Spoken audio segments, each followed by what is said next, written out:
Hello, folks. It's Tuesday again, the last Tuesday for this month. Also, the last day of this month. We have March 31st, 2026. As always, it's me, Theodor Vorov, and I'm back with the 73rd episode of Keeping It Realistic, that show that we do in collaboration with Chaos, and is very much dedicated to our beloved Chaos Campus community. Hello, my friends. Welcome to this very, very exciting episode. No matter if you're here with us today or watching the recording later, as many of you tend to do, we appreciate you either way and hope that you enjoyed and you'll be having a good time with it. Of course, we always like to give a special shout out to those of you who actually join us for the live session. It's awesome to have you here, my friends. I see Amit, of course, already the first one, always excited to be there, and so many already here watching us live today. And rightfully so, Gustavo, hello, because today we'll talk about finding inspiration and creating mood boards, a topic which is not only relevant for our ongoing interior design exercise. Let me drop you a link about it in case there is still somebody after 3 months on the campus who hasn't heard the news about our ongoing interior design exercise. I'm dropping you the link in the comments. But of course, this topic isn't only relevant for this, it's literally relevant for every 3D artist out there. And the good thing is that I have invited the perfect guest to shed some more creative light on these topics. So without any further ado, ladies and gentlemen, welcome with me straight from the Acropolis, Mr. Creative Lighting himself, my dear friend, Nikos Nikolopoulos. Kalimera, Nikos. Theodor, good to see you, buddy. So nice to have you here, dear Nikos. You don't see the chat on Facebook, but people are going crazy. Very happy to see you. I love it. Well, hi, everybody. Thank you for joining us. You know how much I love the Chaos community, the Chaos Campus community. And since you mentioned Acropolis, yes, I was walking around Acropolis today. We had a chat and I was telling you how excited I am about the show and also my responsibility as a creator. Before inspiring others, you have to inspire yourself. And that's why I was doing my inspiration walk next to Acropolis. Yeah, you won't believe it, but Nikos really is like that. It's not a show he puts on or something. He really is like that. He calls you from the Acropolis and like, I'm inspiring myself for the show in the afternoon. This is literally what happened today. And I gotta say, Nikos, you being here, it feels like a merge of Keeping It Realistic and a Chaos Campus live show, and it's awesome. We should do it more often, honestly. It would be a pleasure. Thank you for inviting me.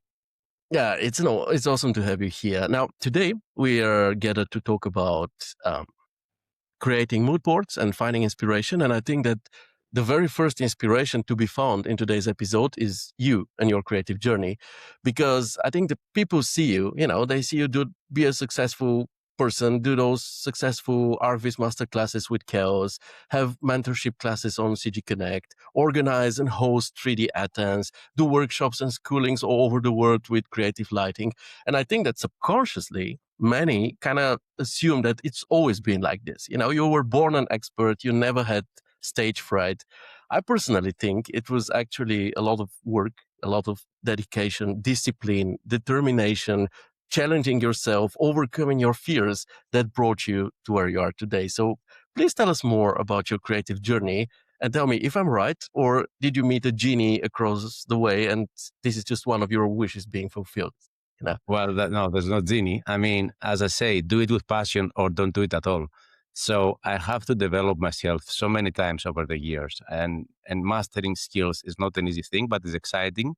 My journey started very early. Actually, I remember I was 12, my first trip to London, escaping Greece for a week and going to London with my parents. And that was the moment that I felt like, I want to be involved around architecture. I fell in love with the city, the design. We met some amazing people. And I was like, Nikos, this is your thing. So I had a dream to become an architect. My father bought me some books, especially I remember the first book, it was Frank Lloyd Wright, an amazing architect. Now I own more than 20 books. And he also bought me a camera.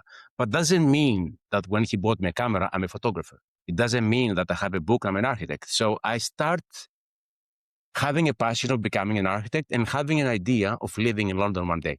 So when I was 17, without a second thoughts, I decided to go to Liverpool and do a foundation year around arts.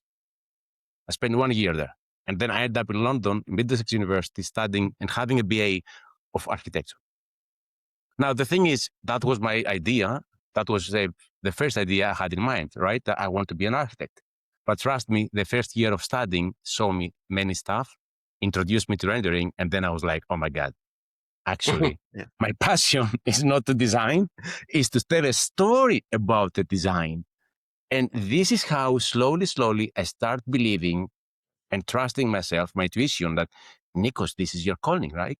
You're getting so excited just by making images. So maybe this is something you have to explore. I finished my degree, did my BA, but my first job was a 3D artist. So I came back to Greece and I was like, I want to become an artist.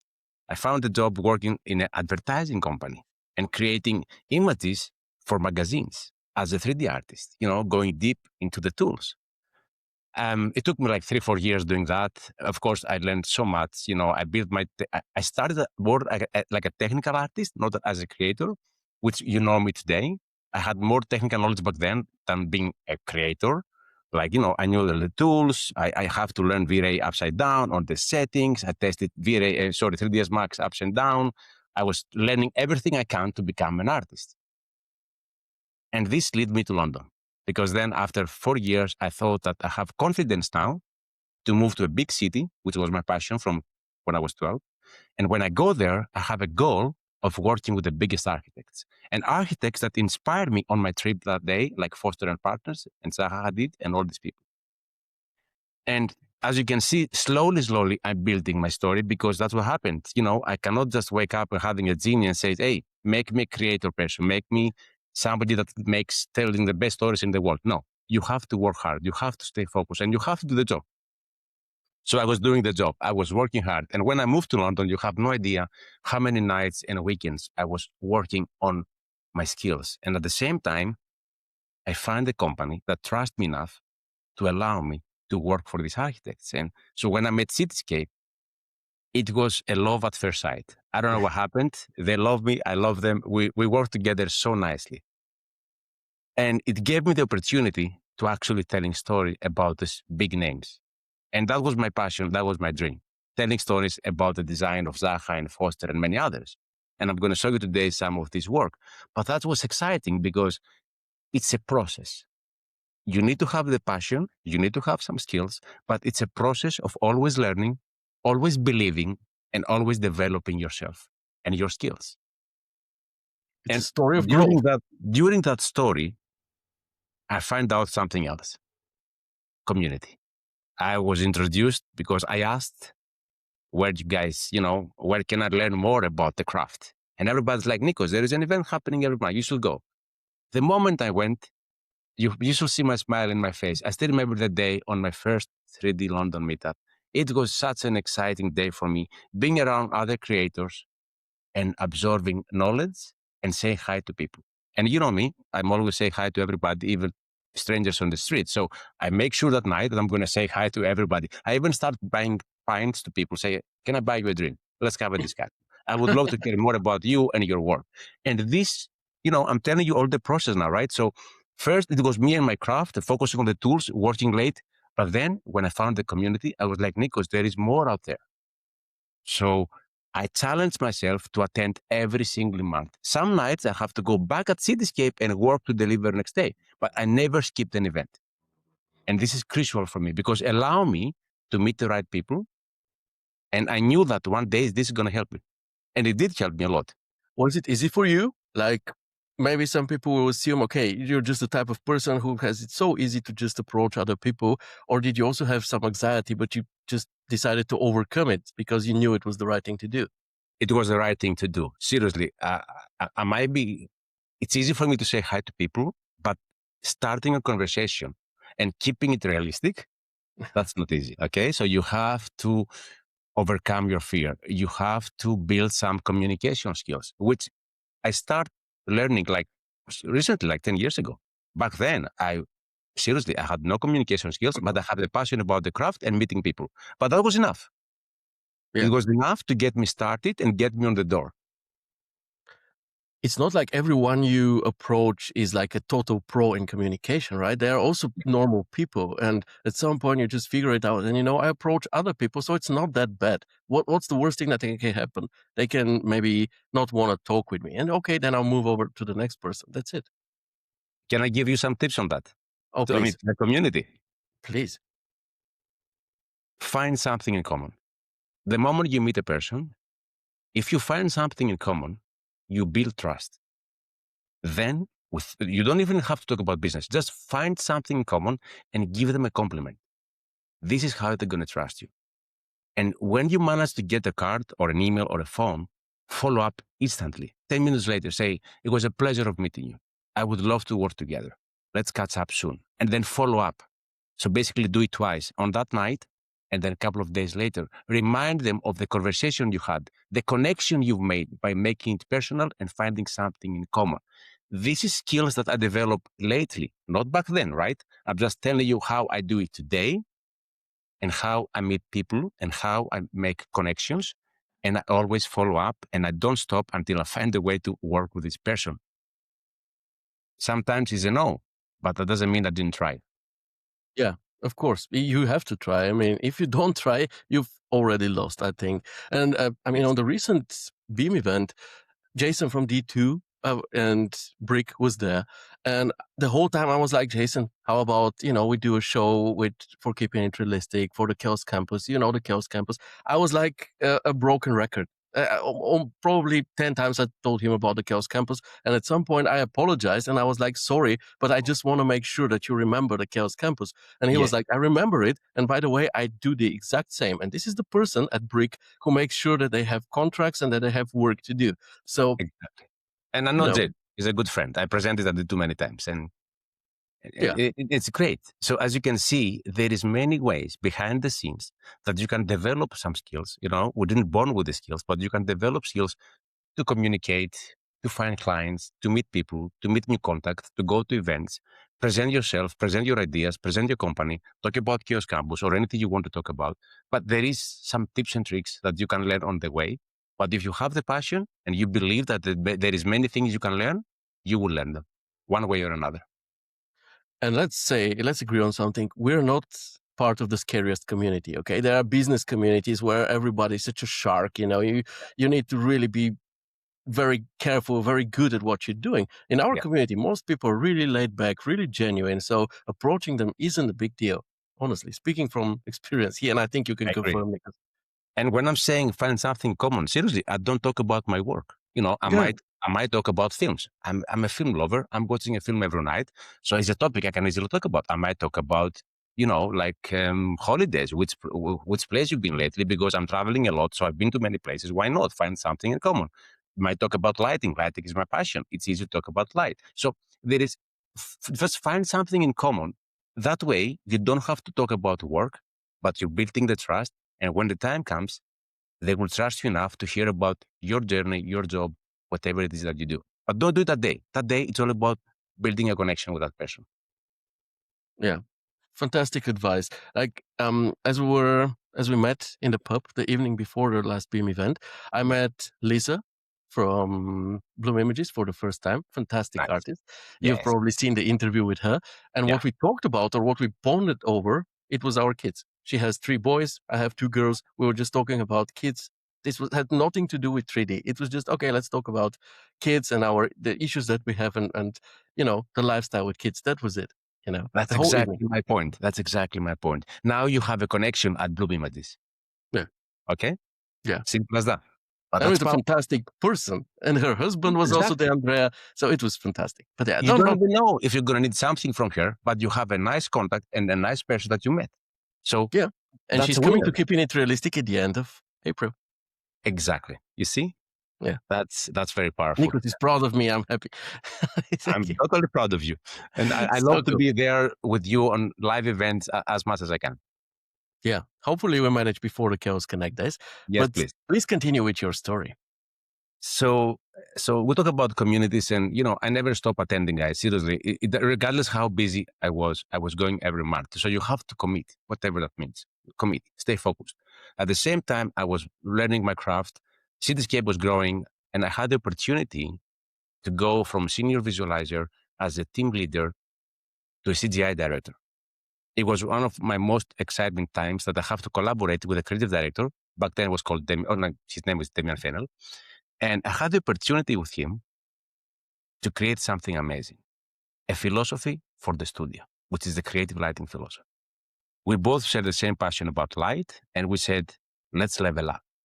Let's level up one another, inspire one another, and create something for the team at Cityscape to become different and better. But the goal was to be different, to have a cinematic lighting feeling on our visuals. How to do it? We sit down and said, okay, we need to create a process, the creative process of how, the image making process of how to create cinematic feeling on images. So we agree with Damien, like, you know what? We have to watch a film every single day, absorb, learn, inspire, but at the same time, knowledge. And then you have to find a way to translate that knowledge back into the CGI world. I was like, okay, let's do it. We start going to events, museums, exhibitions, photography exhibitions, testing every single day at Cityscape. How can we treat light in a more creative way? And that's why creative lighting the name came about. We have to be more creative with our lighting inside our scenes. And we're testing different software, different tools, creating moodboards almost every day. I don't remember a project at Cityscape without starting with a mood board. And some people might say, oh, I don't have time to lose from creating a mood board. Well, that's the problem. You just lost production value because you believe that spending time to creating a mood board is you're going to lose time. But basically, you're saving time. If we do a competition of a person starting an image with a mood board and another person starting without a clear vision and a mood board, well, I'm going to bet all my money with a guy that have a clear vision and a mood board on his screen while working, and I'm 100%, regardless the bet, because Mood I board keeps know focused. it's focused. You know what to do. Yeah. So I spent 1 year with Damian doing all this amazing stuff, and our clients they start seeing the difference in the quality of the work. They start seeing the difference on the way we approach the project. And I'm talking about big brands, right? The top developers in London, architects, crazy, like big names.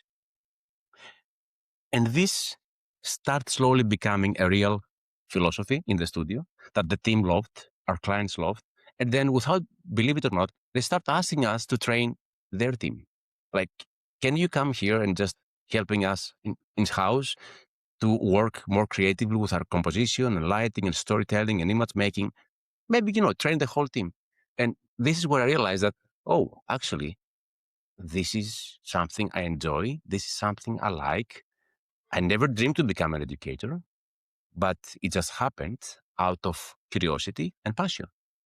And we thought, you know what?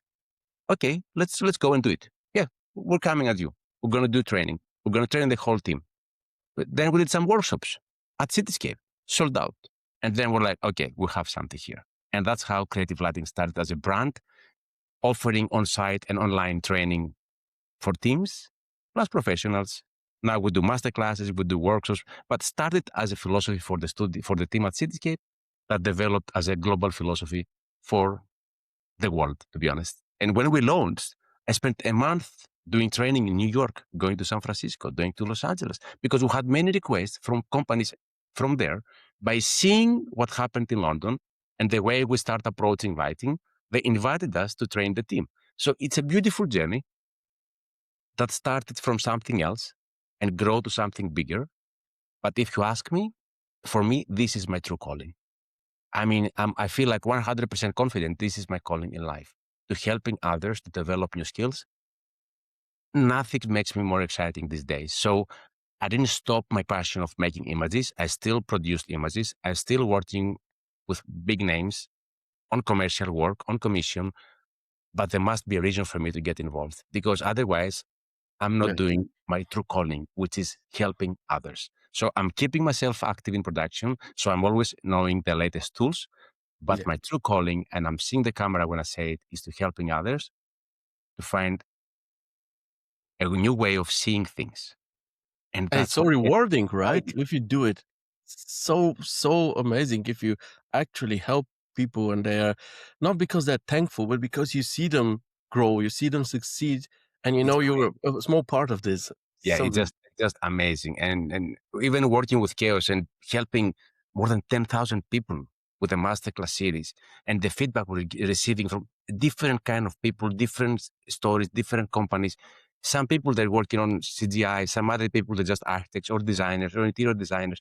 We have lighting designers attendees, we have photographers, and everybody saying the same thing. Thank you for sharing what you're sharing because you inspire me in a way.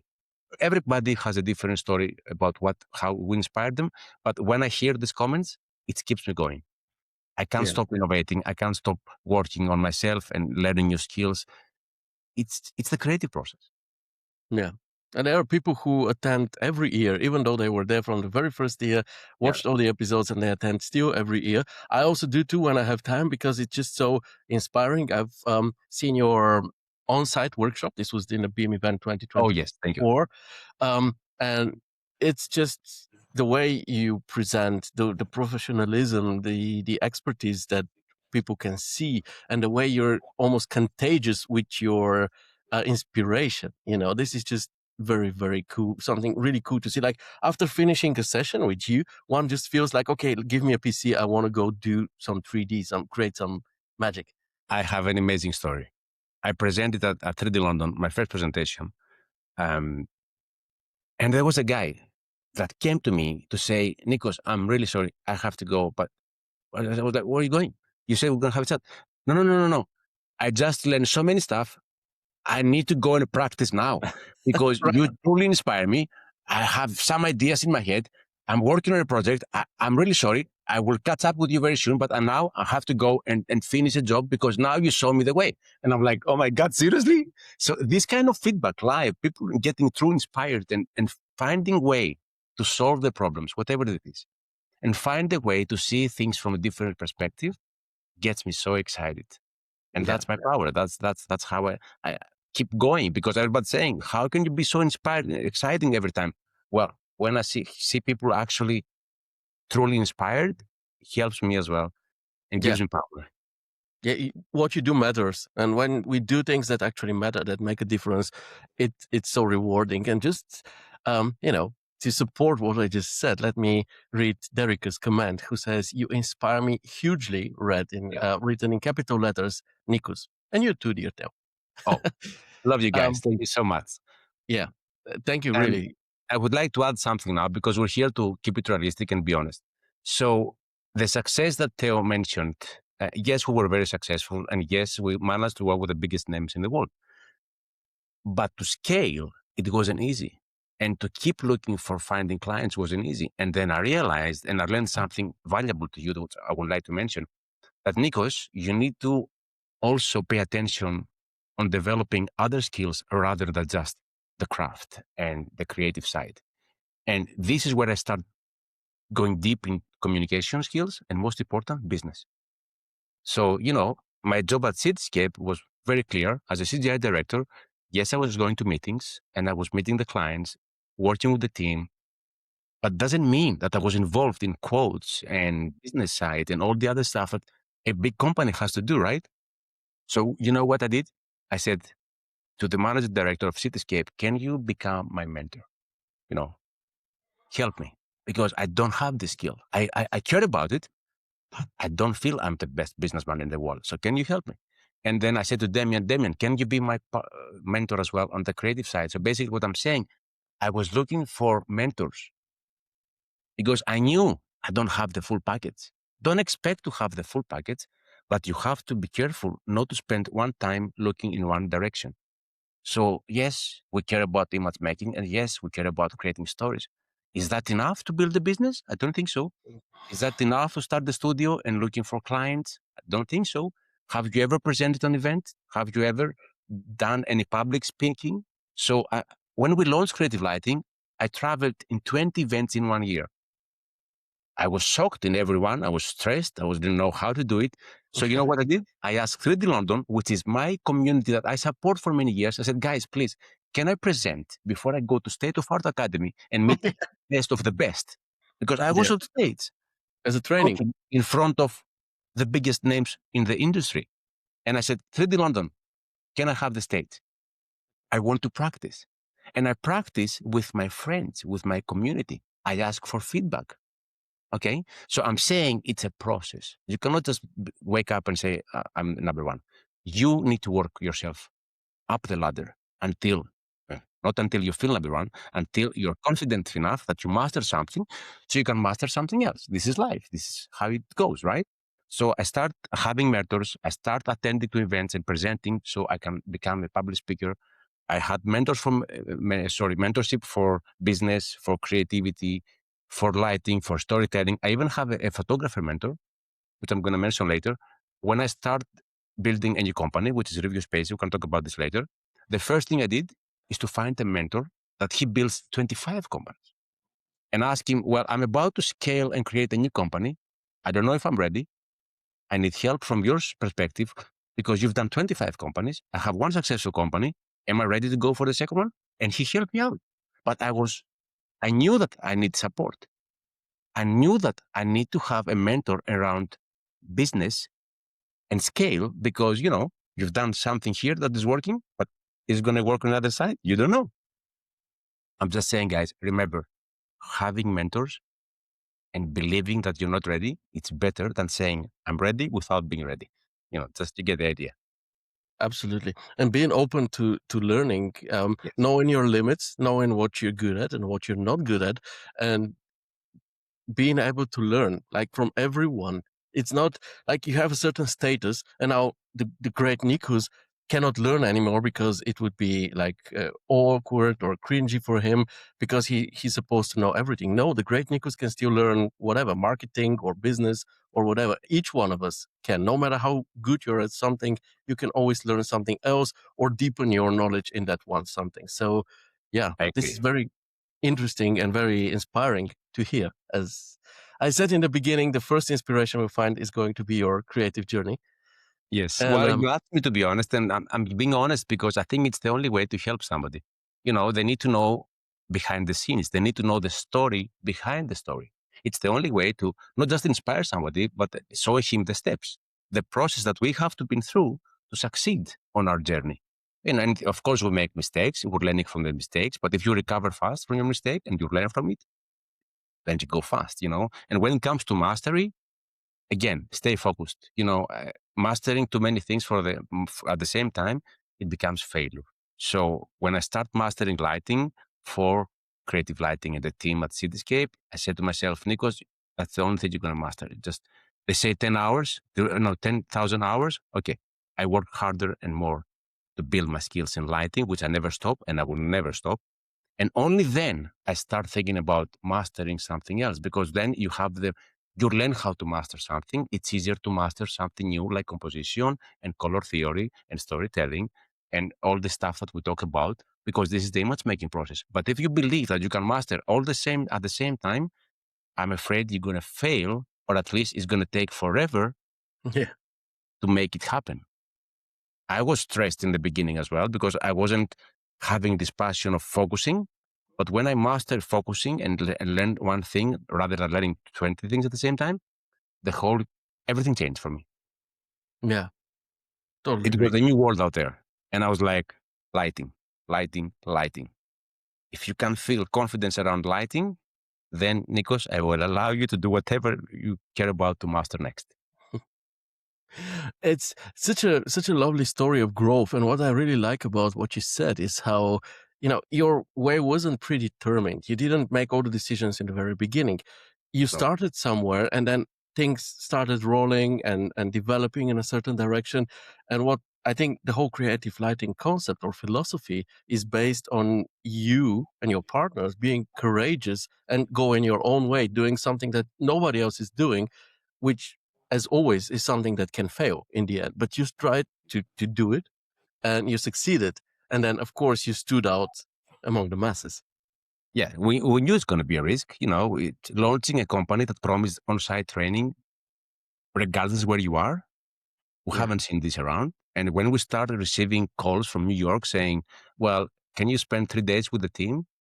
And then the same month having calls from in San Francisco saying, can you guys come over and train the team? I was like, is this real? I mean, is this happening?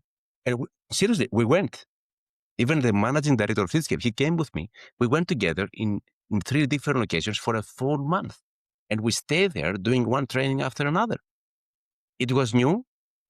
It was a risk, but it was so exciting at the same time and so inspiring to go and do the job that you love and sharing your passion and sharing your knowledge and sharing the 1 year of investment of time, right? Around creative lighting philosophy. Because Yeah. we spent a lot of energy and time because I was doing production, right? At the same time. So I have to spend nights and weekends and always testing and practicing and working at the same time. So there's no other way. I didn't have the power to say, I'm going to stop this and learn this. No, no. You have to learn it at the same time. So everything's possible, if you ask me. Absolutely agree. And while it's a risk on the one side, I think that at the same time, when you're doing something which not many other people are doing, you have a higher chance of standing out in the end if you succeed. As I started providing these feedbacks, it was back in a group from Chiros and Nino like 6 years ago. Nobody was writing reviews on a daily basis for every work. And I just started doing it because I was missing it. And I thought that if I miss it, others will miss it. And now I manage this whole community, which I know. is something which I'm still doing in the same way. I don't know what to do. I have never learned marketing or stuff. I do the things that I was missing myself, and I just try to do it to the group, and it works out. So if you if you put in the work, there is a high chance that you manage to stand out, and then you become the name. So because if it is about lighting, about creative lighting nowadays, immediately the name Nikos is there, right? Not Yeah. a million names. It's Nikos, right?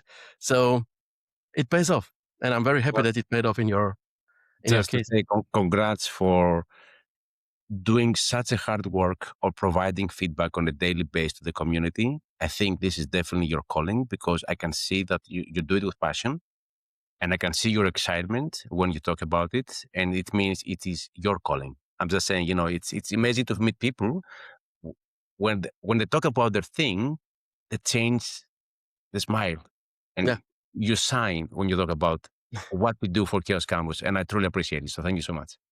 Uh, Thank you for those words, and thanks to Chaos for supporting us in doing this. Absolutely. That got to be mentioned here how much Chaos actually gives.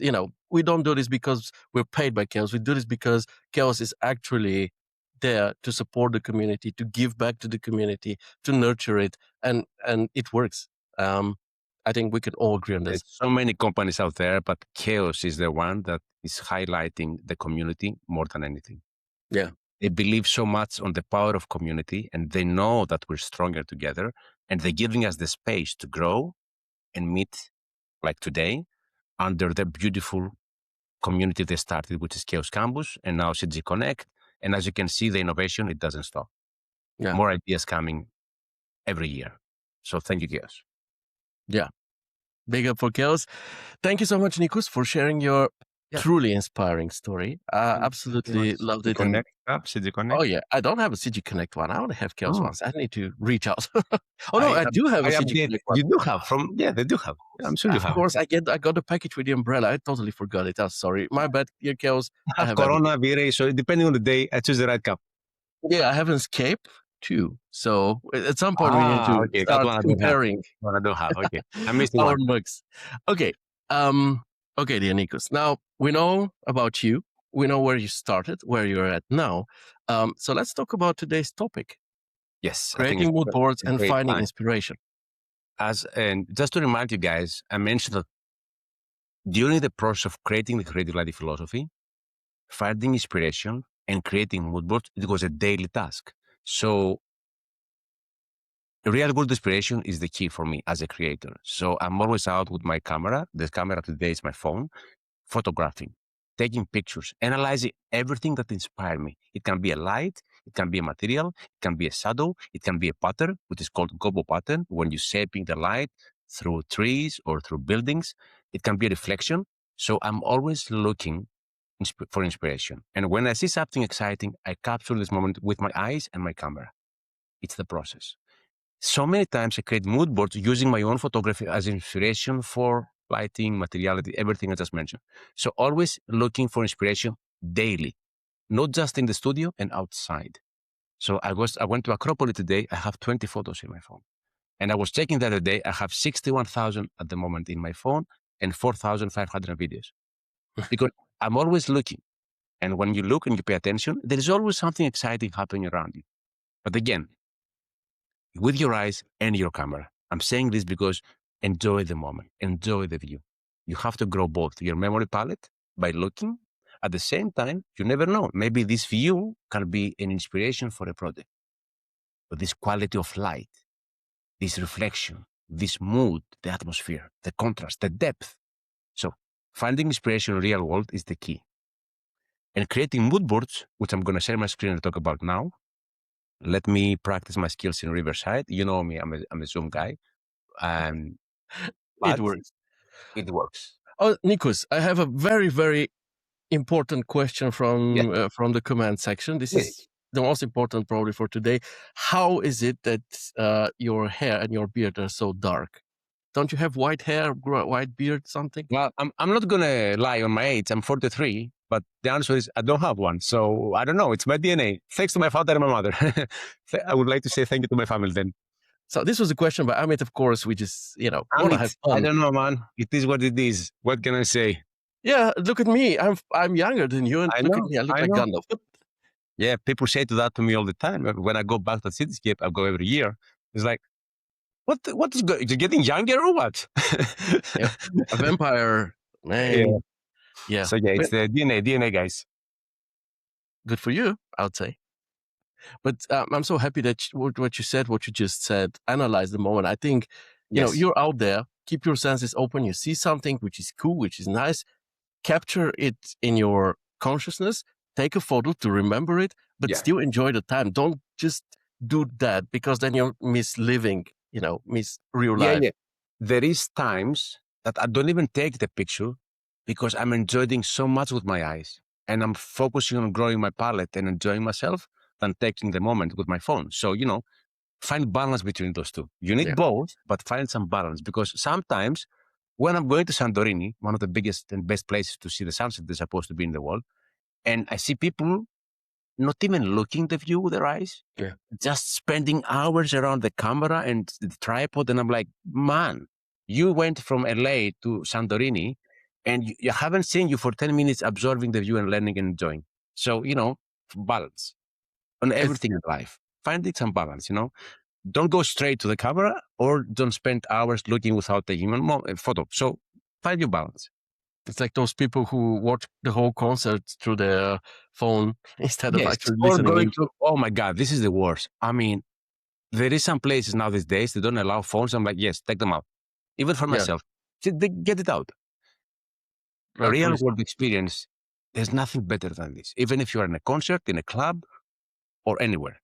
And when they say in theaters, don't use your phones, I'm like, thank you. I yeah, don't care about posting that I've been here. I'm doing it for me, for Nikos inspiration time, Nikos knowledge. absolutely. Getting excited, learning new things. That's all I need to know. So yeah, finding inspiration is important and creating mood boards. Now, as I mentioned before, we create many, many mood boards at Cityscape. First of all, of understanding about the craft and for every single image we produced. Always. Because we knew if we're going to save time in production, the key is to have a clear direction. So basically, I don't collect images for inspiration. I curate direction. The mood board is a design tool, basically a decision-making tool. That's how I see it, because I create decisions. And those decisions is the ones that I will communicate with my client and express my vision. So basically, the mood board is a visual expression of a vision, and the vision is your desire to communicate something. Okay? I'm going to say that again.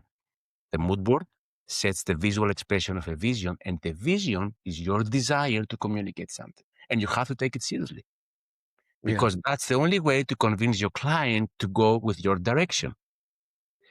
Amit, you send me a book with questions, which I love. Thank you. I'm joking. And I realized that everything you asked is something I will already present today. But if I miss something, please let me know on the Q&A. it's very important for me to answer any questions. So just saying, Amit sent me something which is very powerful because he gave me like 8, 9 points that I need to talk about today. If I miss anything, I'm here for you, Amit. And he was starting telling me in these questions, for example, if the client says it's in Germany, are you going to Google for Germany interior? This is not the right way of thinking. And then he asked me like, and how can you say no to a client saying, I want this lighting? Well, the thing is, I never debate the lighting with the client. I choose the lighting and I explain it to him. I don't ask questions about what's the lighting you want. I create a mood board with the direction I want, and then I explain to him. So there is a process on anything, on how to communicate your ideas with the client. And the goal today is to explain that process. So Amit, I will go through everything and hopefully I will respond to your questions. So the mood board, again, decision making. It's about curation and direction. It's about expressing your vision to the client. And you have to be specific. What you have to include in a mood board. And I'm going to go through all these projects one by one. So Lovely. the mood board, you need to have the following: color relationships. But when I'm talking about color, guys, I'm not talking about color decoration. I'm talking about emotions and feelings that you can generate with the right color palette. Tolerance and balance. Tonality is very important when it comes to creating images. And if you don't find the right tonality, there's no better way to describe it with a mood board. Quality of light. I used to spend times, many times, inside Max with Vira and Corona, around the sun to find the best time of day. When I have a clear vision, I do it in seconds. I know how to set up the lighting, but if you don't know the time of day already in your mind, if you don't have the visual references guiding your story that you communicate with the client and you get approval, then you're losing time inside Max, Vira and Corona, going around and Vantage and Enscape. Yes, it's faster these days, but still, it's production. You're losing production time.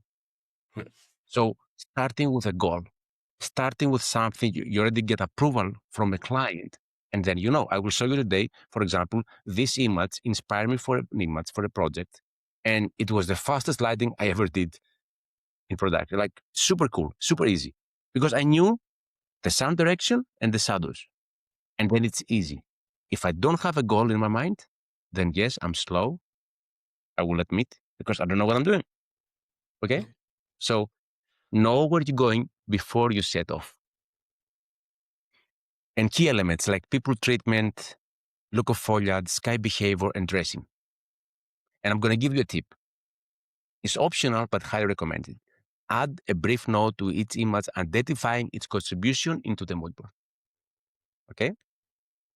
Now, let's start with these 3 different projects and help you to understand why we create them and why we need them. Everything's from Cityscape. I was working with these guys 8 years, guys. And of course, we developed a philosophy for the team at Cityscape, so it makes sense for me to present them. And especially this one, it was a project I was leading. It was 2014, using V-Ray, Lend-Lease, one of the biggest developers in the world, and the architect, Squire and Partners, big names. So I include something here for you to see. It wasn't part of the discussion, but the most creative stage and the most important after a mood board is the mood draft. The mood draft, it's happening after you have your mood board ready and your composition. It's time to present to the client the mood, the lighting, and the atmosphere you envision for the project. And you have to connect it to the mood. It can be montaged, painted roughly. It doesn't matter. It doesn't have to be materiality, but the mood, the atmosphere, it needs to be there. And it should have enough information to get approval on the look and feel of the image. So for me, this is the most creative stage. And I love the mood drafts. It's between advanced draft, and that's exciting because then you just add details and you deliver. But if you don't get the mood right at this stage, I'm afraid you're I'm not going to say fail, but you end up having more iterations than just going advanced and final. Because My if the mood is favorite phase. yes, if this is working or at this stage, then it's easy. It's just you're in the right direction. So I will show you today a mood board, a mood draft, and final. Nothing else. I'm not going to skip composition and everything else because we're not here to talk about composition. We're here to talk about mood boards. But for me, mood draft is the second biggest important thing that we'll have to mention. And that's why I include this slide for you guys because it's a very creative. So let's start. Lend-Lease. I was involved in this project and it was crazy because seriously, guys, we're talking about the biggest developer in the world working with the biggest architects in London. And they're always asking for one thing: sunny weather, birds singing. Do you really want to make images every single time with a sunny sky, no clouds? It was the year of us creating with Demian the creative lighting philosophy. And we both agreed that we should be brave enough to present something different and ask them for a real feeling of London, rainy and moody. Because these images, they will be presented on a huge event with a goal of selling out the whole building in a weekend, if it's possible, otherwise in a month. So it's very serious. It's risky, but no risk, no pain, right? You have to take some risks. I'm always into risks. It helps me to grow and go further. And you know what they say, right? All the great stuff in life is on the other side of your comfort zone. So always try to level up, right? Unfortunately, it is. Yeah. Yeah, it's on the other side. So you have to go and swim. So we swim. And we said, you know what? We're going to make a mood board and try to convince the client to go for a moody atmosphere, not a usually blue sky, relaxed evening. Super cloudy, atmospheric. And guess what? We win. They said, okay, let's try it. If you ask me to go on that meeting and win without a mood board, I can tell you now it's going to fail. It's not just about discussion. It's about expressing yourself with visual images that represent your vision to the client. So putting that on the board and then you discuss and you be ready to be confident about your idea, it's the only way to win. So that's the process. Now, the mood draft is the one that is going to be, it needs to have that vibe, the feeling, the atmosphere of the mood board. Because the client they said, yes, we want to have a dark, cloudy environment. Let's do it. So we created the mood draft. You can feel it, right? Noisy, sketchy. It's very back in the days. No AI, no upscaling, no denoiser, nothing. But the thing is, that's the power of the mood draft. It doesn't have to be realistic. It doesn't have to be perfect. The mood draft is about the mood. That's it. As you can see, it's painted, it's photoshopped, montaged. There's nothing there quality-wise, but represents our vision about the mood of the image. The client agreed. They said, yes, okay, perfect. As you can see, we're going for a really cinematic aspect ratio. They asked us to change it a bit, which is fine, less cinematic. And we end up, I'm going to show you the final, we end up with this image. With an image 2014, right? Okay. Where you can see the depth, the volume of the light. You can see some creative lighting techniques like, I give you the illusion that this light here is coming from this spotlight. You have to do it manually back in the day. You have to have invisible spotlights to give me the illusion that's coming from this light, the same here, and the mood and the atmosphere. But as you can see, if I go back to the mood board, this feeling, the vibe, the moments, they're actually into the visual. Now, convincing one of the biggest developers in the world, Lend-Lease, going for a style like this, it's a winner, but I'm telling you, it's the process. It's the process of image making, of you starting by thinking, moving into direction, and then moving into execution. Thinking, direction, execution. It's the only way to make it work. And this will save you hours in production because then you have a clear vision. You know that you have approval by the client to make this kind of images. Go and make them. Now it's easy. The hard part, it's the thinking and creating that mood board with a clear direction for the client. Again, we don't debate the lighting. I don't ask my client, what is your idea about lighting? Never. I choose the lighting, I define it, and I explain it through the mood board. Now, what you care about your clients is understanding their needs, understanding the design intent, and what they're trying to solve through the images. The clients, they don't come to us because we make beautiful work. They're coming to us because we're storytellers and we're communicators. We know how to communicate their design, which means it's going to solve their problem. Now, you have to believe that. Because if you don't believe that, you're not going to ask your client the right questions about the project. So the moment you start believing that they have an issue and you have to solve it, you start asking the right questions about design intent, how are you going to use those images, which is the audience, are we talking brochures? How are you going to use them? How are you going to communicate them? So you have to go deep understanding the project before you start the thinking, before you go for the direction and you start the execution.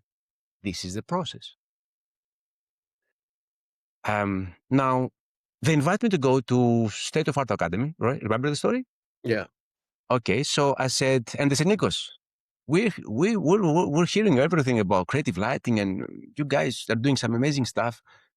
We want to have you on stage, and you have to show us what is creative lighting, and you have to present, and bring some images as well, to show us the power of the philosophy. And we thought with Damien, like, you know what? Of course, it was a 1 hour presentation, but I'm just showing you one of the many, many images we created. We said, you know what? We're gonna use the space, this exact space, which is a commercial project, right? And we're gonna use the mood board and the power of inspiration of converting this into a different story. And this will help the audience understand that starting with a mood board and having a philosophy, you can make anything. This is the image making process, and this is the creative lighting philosophy. So we took the same space, we changed the furniture due to copyright, of course, because this is from famous architects. And we started by having a different mood board. Now, this is the lighting mood board. That was the winner image. This light, these long shadows and the orange in the light, it gets me excited. I was like, I want this into my image. This is perfect. We explored Instagram. We explored Google. We didn't have AI back in the days, but that's a good thing. Because AI today, just to respond to Amit, I don't start with AI. AI is making the process faster, but it doesn't change the thinking. The process is the same. It's just faster these days because for me to find these images and go to Pinterest and looking for these takes time. But now I can make some of these images, some of them, not all of them, because I have a clear idea of the light that I want into the mood board. So the AI is giving you speed, but it doesn't affect the process. I'm not going to start with AI. I do not do commercial work by starting with AI. It's the last step. I don't care about it. I'm always looking in photography, paintings, and cinema, plus AI. It's the fourth in the order. I don't go AI. Oh, let's put some photography, because photography, cinema, and paintings is where the magic is happening. When it comes to doing cinematic feeling means emotion. And when it comes to emotion, you need cinema and photography. So And that's would you why, say, sorry for interrupting, would you say yeah, that when you create your mood board, you go first for photography references, and if there is none, maybe for your yeah. specific case, you create one with AI, but you tend to prefer photography rather than AI for your I mood board? prefer to speak to my clients about a film that I watched, about an image, a photography exhibition that I went, and say, I remember this photographer, I Googled him online, and this is the magic moment I want to have into your images. This is the kind of light I want. So this kind of light, I prefer to have it from my camera or from a photographer that I follow. Or if it's in my mind, it's clear, then AI is going to be a winner. Yeah. I don't use AI by default in my production. When it comes to mood boards, I'm an old school guy looking, always having cinematic images because I want to get inspired by cinema and create these moments into the images for my clients.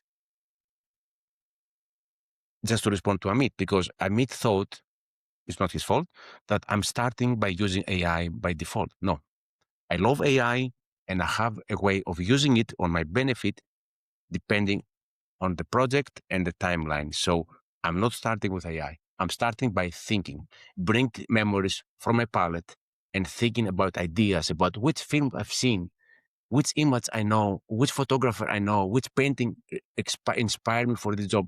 And I'm looking for moments, lighting moments, or I'm looking for narrative. So this is the narrative mood board. Sometimes it's good to separate color mood board, narrative, lighting, atmosphere. Or sometimes you can mix, but you have to label. When you have so many different things happening on a mood board, adding a label, I'm going to show you some examples, is going to help a lot. So now you have the lighting mood board, and now you have the narrative. And as you can see, Edward Hopper, an amazing painter. Tim Walker, I've been to so many exhibitions. I have so many of his books. I love this guy. Tim Walker is an amazing photographer. Gregory Grutson, an American photographer, capturing moments using film equipment and having a 25 people crew. It's amazing what he does. And every image is a story, left and right, left and right. You don't know what's happening, but you're feeling that something is wrong. Like the world is crazy. Maybe they murder somebody. You don't know. But that's the power of storytelling. That you're trying to figure out the story, and that's exciting. And you can see that they have such a beautiful mood and atmosphere in every. Gregory is an amazing master. So basically, you don't know what the event was, but you're feeling something, right? And with the image I'm going to show you, the goal is to make you feel something. And this is the photography of ruined Detroit. Basically, the nature is taking over the building environment. Just a cool inspiration all in one mood board. And this is the narrative. Now, the mood draft is going to be on the same space, but the lighting, it's coming from the inspiration. It's coming from the reference. So when I set up the lighting, it was the easiest of my life. I knew I want orange light. I knew the sun direction and I knew the shadow. And when you have all this information, you don't spend time with using the sun. You just add it, time of day, rotation, boom, exactly what I wanted. Again, the idea came from the mood board. Otherwise, yes, I'm going to be slow because it means Nikos is playing around, not actually doing anything. Now, this is a clear direction. When you have a clear direction, then you go to execution. Now that you have all these elements, you have to bring the narrative mood board because this is now you bring the lighting inspiration. Now you have to build the city inspired by here, like the nature is taking over the building environment, inspiration by Tim Walker, having an image between left and right. So basically, you have to bring all the elements into the scene. And we create this, which is basically inspired by the narrative and the lighting mood board. Now, there is an event happened. We don't know what the event was, but you can feel based on his actions. This is a cityscape guy, an artist that we photographed and put him in Photoshop. You can see that something happened. You can feel that nature is taking over. The glass is broken, the chair is down, and now there is a story between left and right. There is two glasses, and you're trying to figure out the story. The ceiling is broken. And this is the power of narrative. This is the power of storytelling. And you can do this as many times as you want. You can change the story, but to change the story, you have to create a different mood board. This is the process. And now I just show you a real commercial work for big names, Lend-Lease and in London, converted into a storytelling for State of Art Academy, but using the power of mood boards, using the power of looking, thinking, direction, execution. This is what you have to keep in mind. Thinking, direction, execution. It's the right order. The image starts in your mind, and then you look for references. And don't forget the architecture and the location. So Amit asked about Germany. I'm not going to Google Germany interiors. I'm going to start thinking a movie in Germany to help me feel something because I care about the location so much. I would like to feel the Germany vibes, not just Google for Germany interiors. I would think about an architecture in Germany. I would think about a photographer that photographed Germany. I would think about a book talking about Germany. I'm always looking about the feeling before I start looking. So thinking is number one, not Googling Germany interiors. just to respond to Amit. And when it's time to go search for specific photography and images, what would you recommend besides Pinterest, which nowadays is unfortunately filled with AI images that feel kind of generic? Where do you Yeah, look? basically, you're right on this. Pinterest is getting more complicated than ever.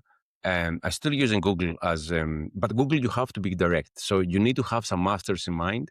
So for me, I have a huge list of architectural photographers that I follow and I trust because I know they're traveling the world. And since I know they're traveling the world, it's easy for me to find inspiration around Germany and Scotland and Lisbon and Greece and whatever. So basically, having a list with the top 20, 50 architectural photographers is number one. You should have it like start yesterday. Create that list. And thank God, with tools like ChatGPT and Claude and Gemini, you can even ask them and say, give me a list with 100 of the top architectural photographers.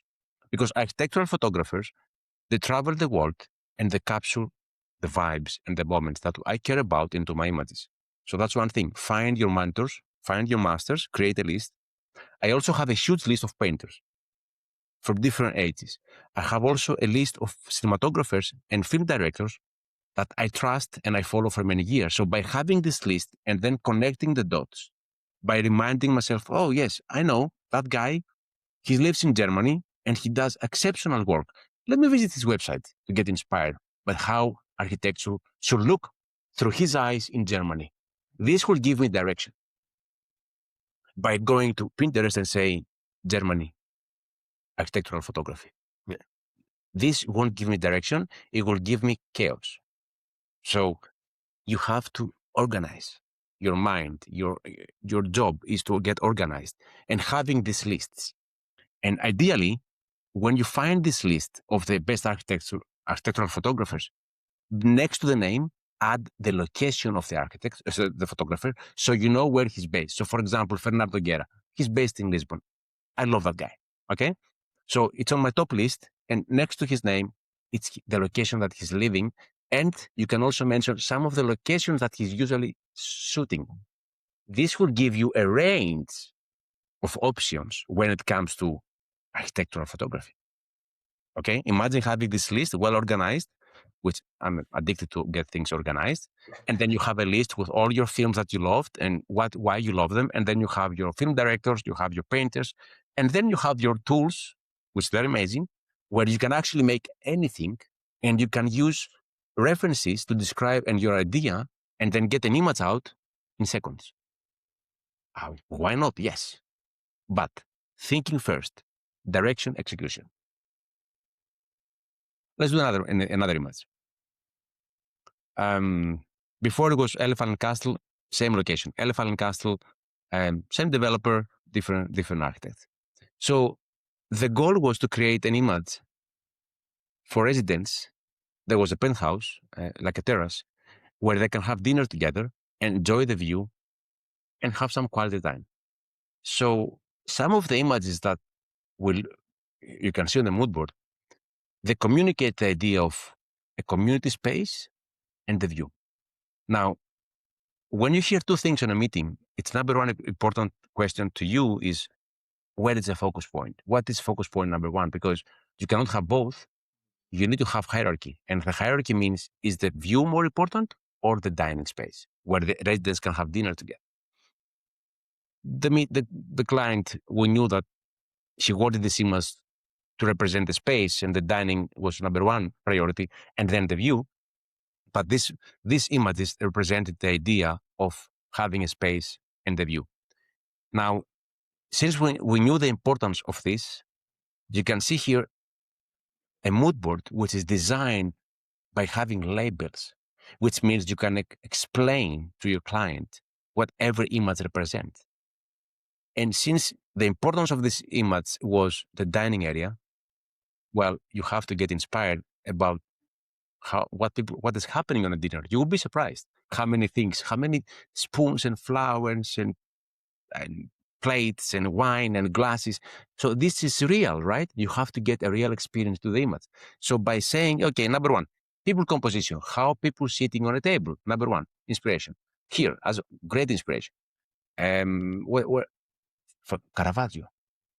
We presented this to the client. We always give them photography, lighting, and cinema. Always. The Last Supper, Da Vinci. Okay. Number two, dinner table composition. Again, I talked about this, right? How you can, the setting, how you can dress the table. You will be surprised again with what is happening on a live dinner with having 5, 6, 10 people. Top light. We knew there is a top light on top of the table. So, okay, so how this lighting should work? What moments should create? Getting some inspiration there. And when you're looking for inspiration, sometimes you get lucky. What does it mean? It means that you see ideas that you never had before. And you're like, oh, number 4, motion blur and focus. Check this out. This image, the people, they have motion blur and everything is in focus. What an exciting idea. We haven't done this before. Let's do it. We present to the client and the client loved the idea. Okay, now we're talking. So basically imagine to convince a client about this idea without a visual reference. Don't even try. Just don't say anything. You will fail. So my point is first thinking, find direction, and then go to the client because then you can sell anything to him. And that's why we don't debate the lighting with the client. We define it and we explain it. It's the process. And what happens if they still say no? Do you do what they want We're still exploring. So we say, we go back and we'll bring you a new direction. Okay. We don't say, tell us what to do. If this is not the direction they have in mind, I prefer to spend some extra time, not in production, in mood boarding, okay? And say, we'll come back with a new direction. That's it. You don't debate the lighting. They're not leading. Lighting is a story, not a setting. It's not a personal preference of the client, okay? I don't care if they love blue light, daylight images.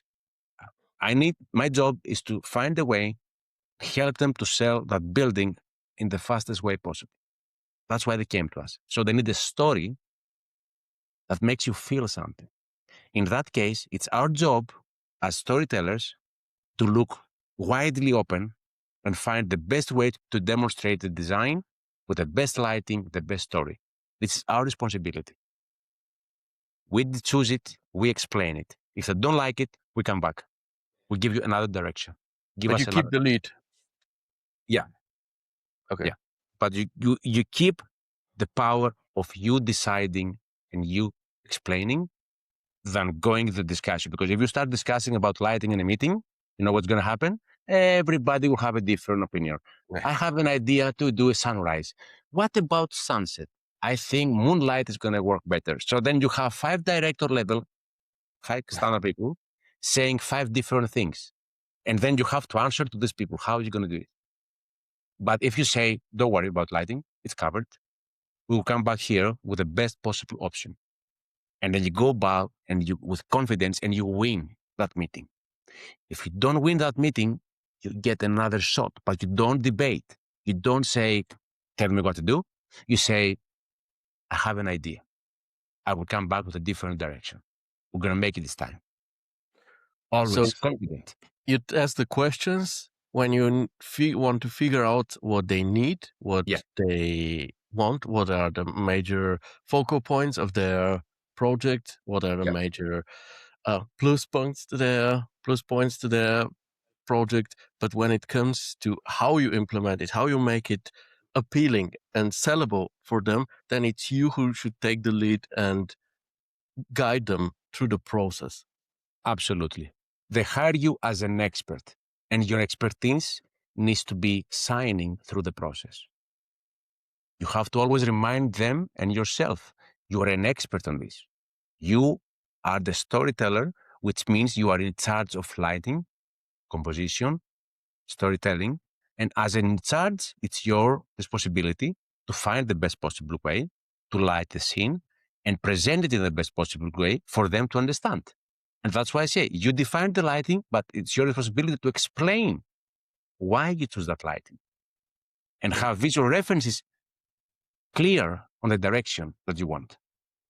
It's the only So way to make it right. it's not just a random mood of yours. It should have a No, good idea to it. It should exactly. have a background. Yes. And that's why we spend time with them in the beginning of the project, asking the right questions, receiving all the information we can before we go to start the thinking process and the decision process. And this is Listening where to the mood you, board is coming from. listening to you, it seems like 50% of a project is the preparational phase, and then it's just execution, more like trying to figure out things throughout execution. You figure out things before you start, and then you Yeah, just execute. exactly. Before we start, we want everything to be clear and then we execute because then it's faster. Believe it or not, it's a lot Yeah, faster. it absolutely is. Yeah. So let's see the mood draft. Now the mood draft, as you can see, hopefully you can feel the hierarchy. Like on the left is the first focus point where the dining is happening. This is the top lighting. You can see the crazy things happening on the table, the bottles, the plates, the flower, motion blur on people. They love the idea that we present to them. On the right is the story, second focus point, and then the third focus point is the view. Exciting. Now, this is the mood draft, the most creative and important stage, and it needs to be linked on the mood board. So if you check on the table, the motion blur people, everything is here, okay? And let's see the final image now, where basically you have the story. You can see the leading character standing there. There is a painting behind him with a color scheme of the view to give him power. At the same time, it feels bigger, the space. It's like having a window. And the hierarchy on the lighting, the first focus point, everything we've seen on the inspiration, the motion blur on the people. Then you have the story, and then the lady, and then the moon, and then the view. So basically, there is movement into the image. The movement is coming by looking painters like Rembrandt or Caravaggio. And then you build your story around that. Now, this image was printed on newspaper, and I was watching it on the way to work, in the tube, and I was like, what we're doing matters. We don't just create beautiful work. We're telling stories about the design, and that design deserves to be communicated with the best possible way. So we have to take ourselves very seriously. And that's why I'm giving you the process of understanding why we need mood boards and the power of the mood boards. This is the topic of today. We're going to spend all time and energy around this topic. A crucial one. Yes. Now, I will do one more, and then I will start the Q&A because, again, I don't want to talk about. I really want to answer the questions. Now, let's do something else. Let's go on an exterior image. David Chipperfield, a well-known architect. Hoxton Park, Hoxton in London, and then the view of the Shoreditch Park, which is here. Now, this mood board I mentioned before, add labels. Now you can see why. Because this mood board has different things, and the client needs to know exactly what he's watching. So we say here, this is the quality of light. Okay, this is the quality of light. Here we say, imagine having this reflection of the city in the glass, gives some nice depth. Here we say the activities of the park. You will be surprised. People having picnic, kids, dogs running away. We need that. We need that feeling on the park. And here was a nice breakfast set that we saw, small plants and flowers. Imagine having this into the balcony. So basically, you're describing what you have in mind to create on the image from the mood of the light and the rest. Now, the mood draft, again, sketchy, quick, represent your vision. You can see that now we start building up on the plate the people for the Shoreditch Park and the the plants on the balcony, the breakfast set, and you can feel. Let me exit Dropbox so don't get updates.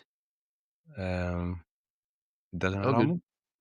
Anyway, it doesn't allow me to exit. Anyway, so you get it right.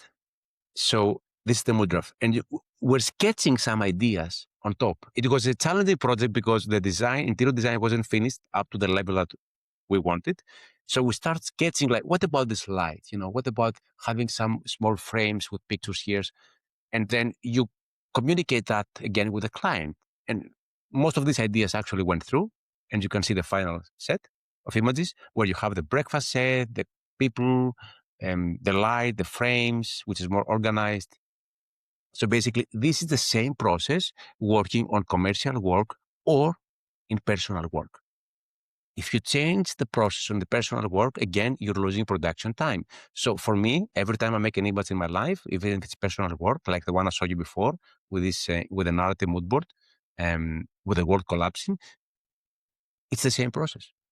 Because I know by following this process, I will get better results faster. And this is the goal, right? We all care about speed and quality. So hopefully, so far you find this inspiration and you understand the power of mood boards and why we need them. And I want to close with AI. This is a mood board I created for my masterclass series that we mentioned. If you haven't been, it's a great experience. We have masterclass 3 coming up about interior lighting. So in this mood board, as you can see, I can easily communicate my ideas about color, framing, materiality, mood, light,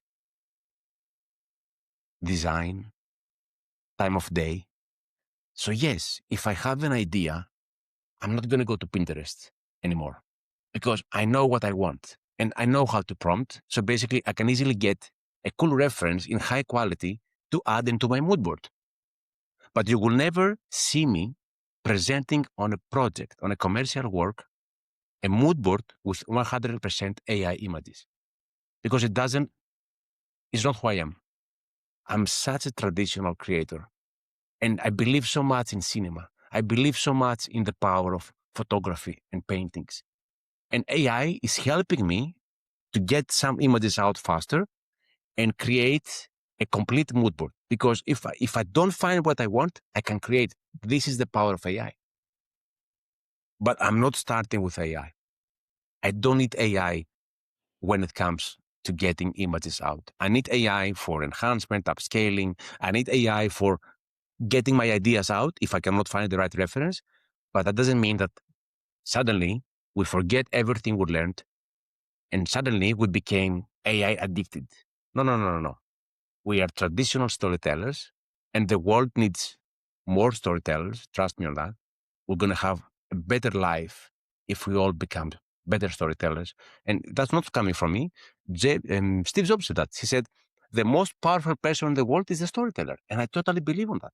So keep up with new technology, but remember the storytelling and remember the traditional techniques that we all learned and mastered over the years. AI can be involved to give us faster iteration, faster exploration, ideation, but doesn't mean that we don't need anymore the cinema or the master photographers or the master painters. We're nothing without them. My knowledge today is thanks to those people that I follow over the years. There's nothing to copy, but you can learn by absorbing art, real art that happens from real people. So I'm happy with the AI. It's part of my job. It's part of my storytelling technique. It's part of my mood board, but it's not how I Just a start. tidbit. It's not the top priority. So you start with the classics, and then Yeah. if you just cannot find what you're looking for, but you have an idea, you use AI to bring Yes, this idea to paper. exactly. Because I have a clear vision of what I want. I cannot find it online. Perfect. I will create it. Thank you very much, AI. You've done the work. Thank you. Appreciate it. You've Yeah. done.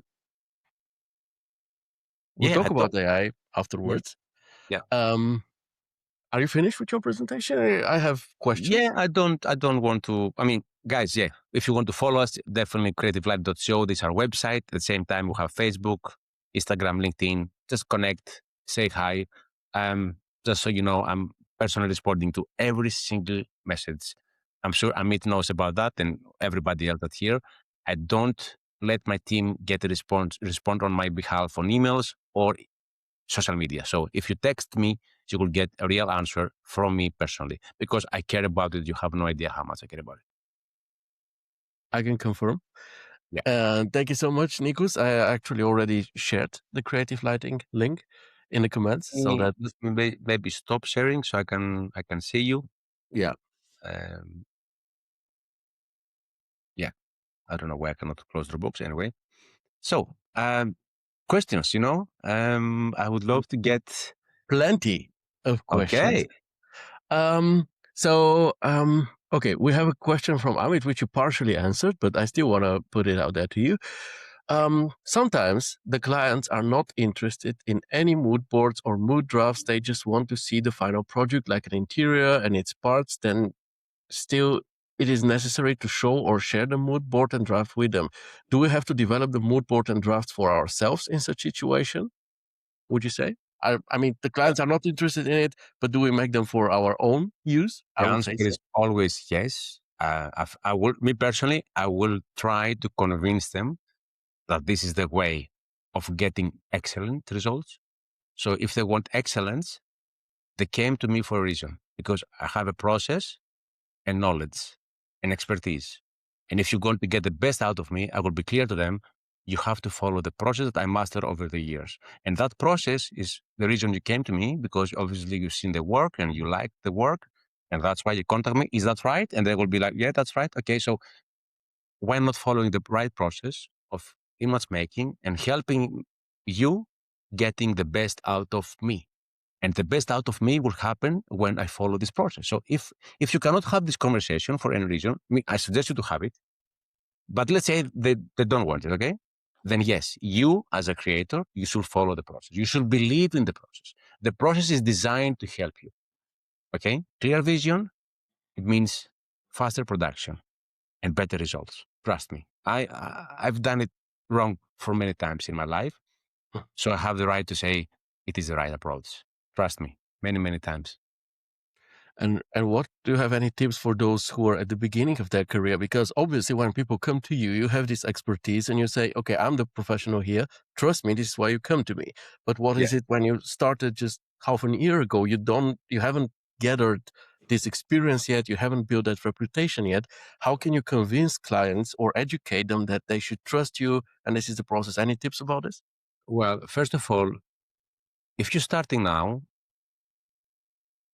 what my experience from working for a big company, it really helped me.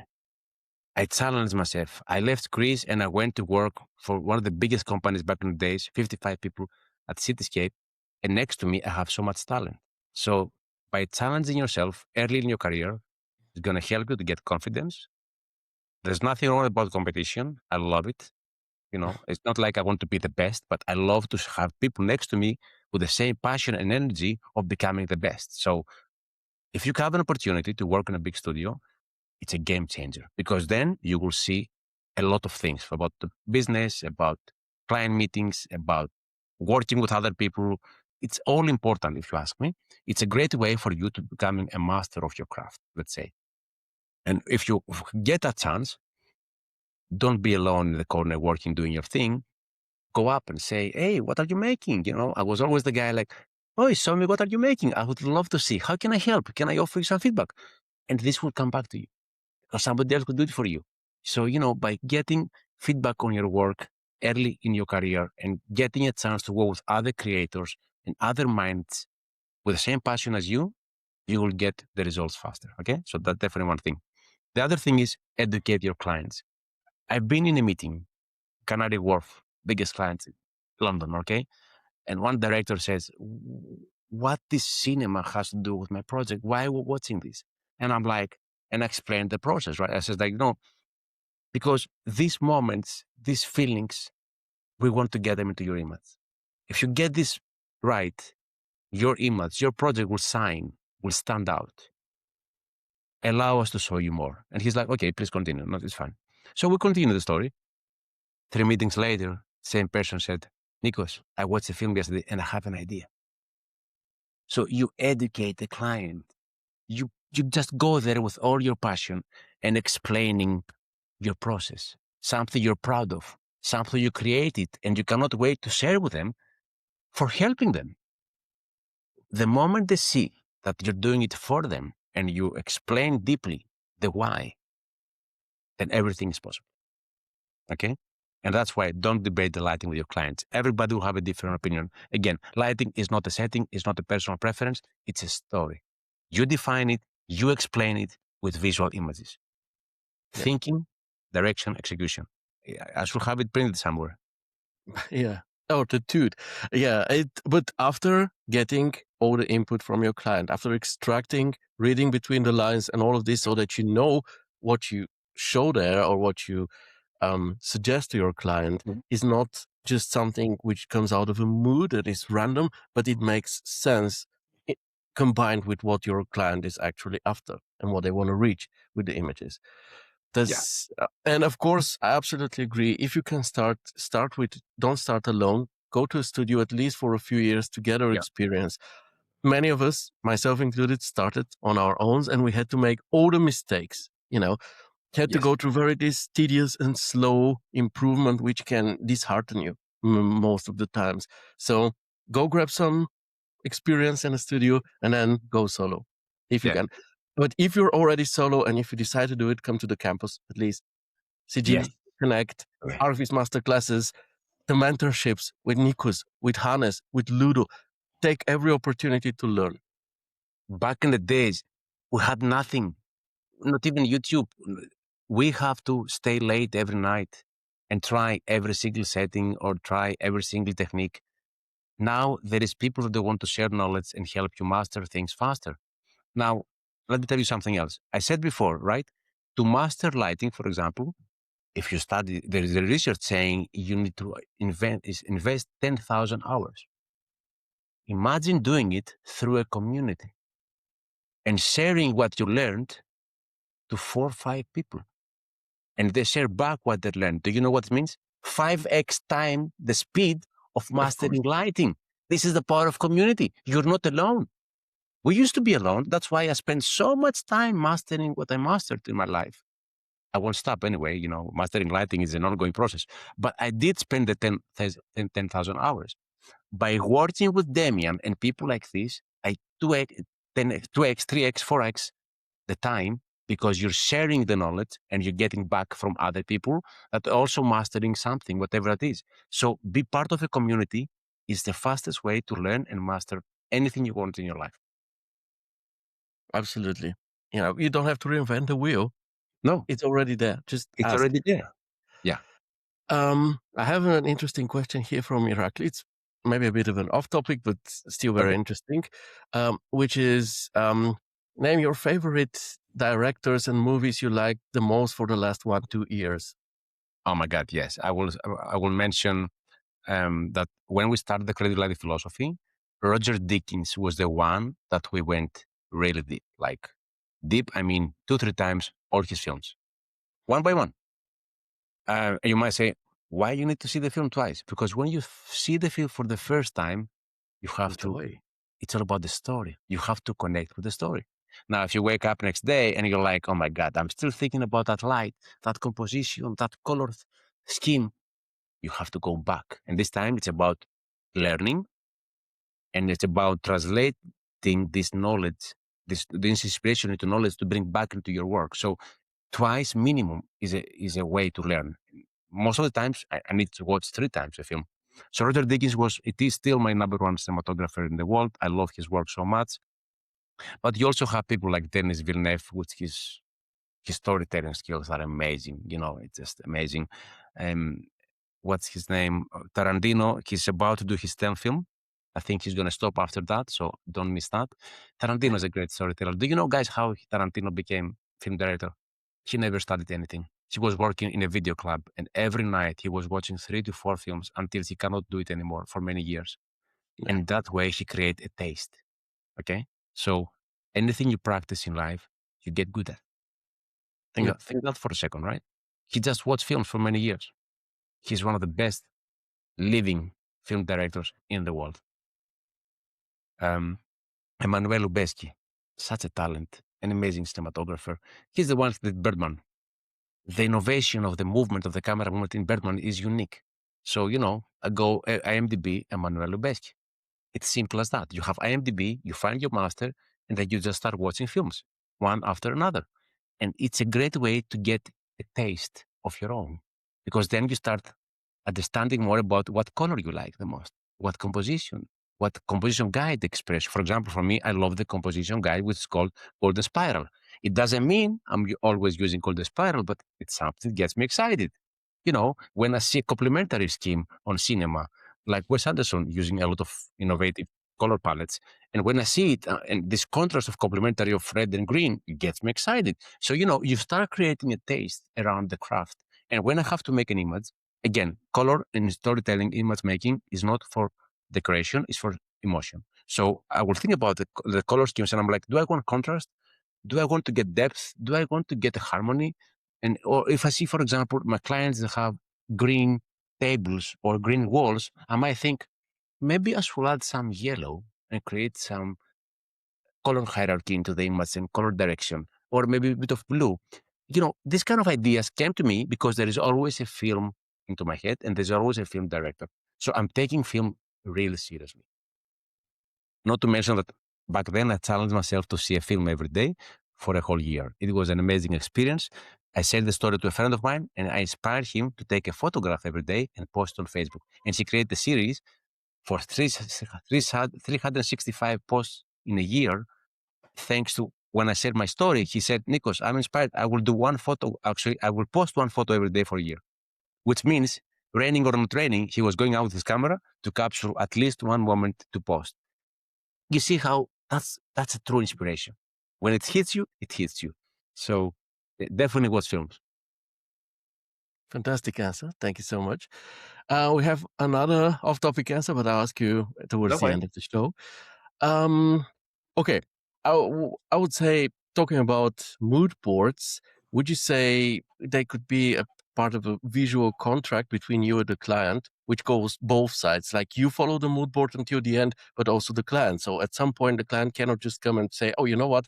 I have a different opinion or a different vision. Now let's do it this way." Could it be seen like this? Would you say? Now I'm glad you mentioned it because that's another benefit of having this process. Because the client, when suddenly start talking about a different camera or a different time of day, you bring them back into the mood board and you say, we agreed on this mood. We agreed on this feeling. We agreed on this time of day. We agreed in this composition because you mentioned that the most important thing is this, and I make it the first focus point of the image. Basically, we agreed on all of these things, and now suddenly you want to change. I'm afraid it's not possible. It's going to take more time, and actually, we'll have to charge for it because Yeah. every new step, it means it's signed off. So the mood board, the composition, the mood draft, the advanced draft, and the final. This is the process. So you cannot go back to composition at the advanced draft because it's already signed off. If you sign off the mood draft, you cannot change it on the advanced draft because it's already signed off. And this is actually like a contract, as we said. By having this process, you are safe that if they change direction, it means extra money, extra time. There's no other way. You have a visual proof of this that you Yeah, both agreed on. yeah, yeah. That's It's part of the deal, and that's why you explain to them the importance of having these stages of moving forward, because then you at the end of the result you have excellence. There's no other way to have excellence if you start changing things last minute and say, "Oh, let me move the camera and look the other way." Well, there's another way. There's nothing. We didn't build anything for you in the other way. So keep it straight and follow the process, and make sure that every time before you move on, they agreed on the last phase, and then you go next. Okay. great business tip, by the way. Yeah, yeah. Okay, now a question which is maybe a bit complex and more on a psychological level, but a very interesting one, I think. So let's say you put some awesome photos, Fernando Guerra, some awesome renders from Mir or whatever in your mood board, okay? And then it's a beautiful looking mood board, which will obviously hype the client and lead to certain high visual expectations for the final outcome. Mhm. Do you think this can also lead to disappointment if we cannot deliver the depicted quality in the end? Or to put it in a different word, shall we make sure that the quality of the images in a mood board isn't much higher than the quality we are able to provide in the end? Well, that's a good question. And it comes down to the craft and image making. It comes down to you mastering your skills.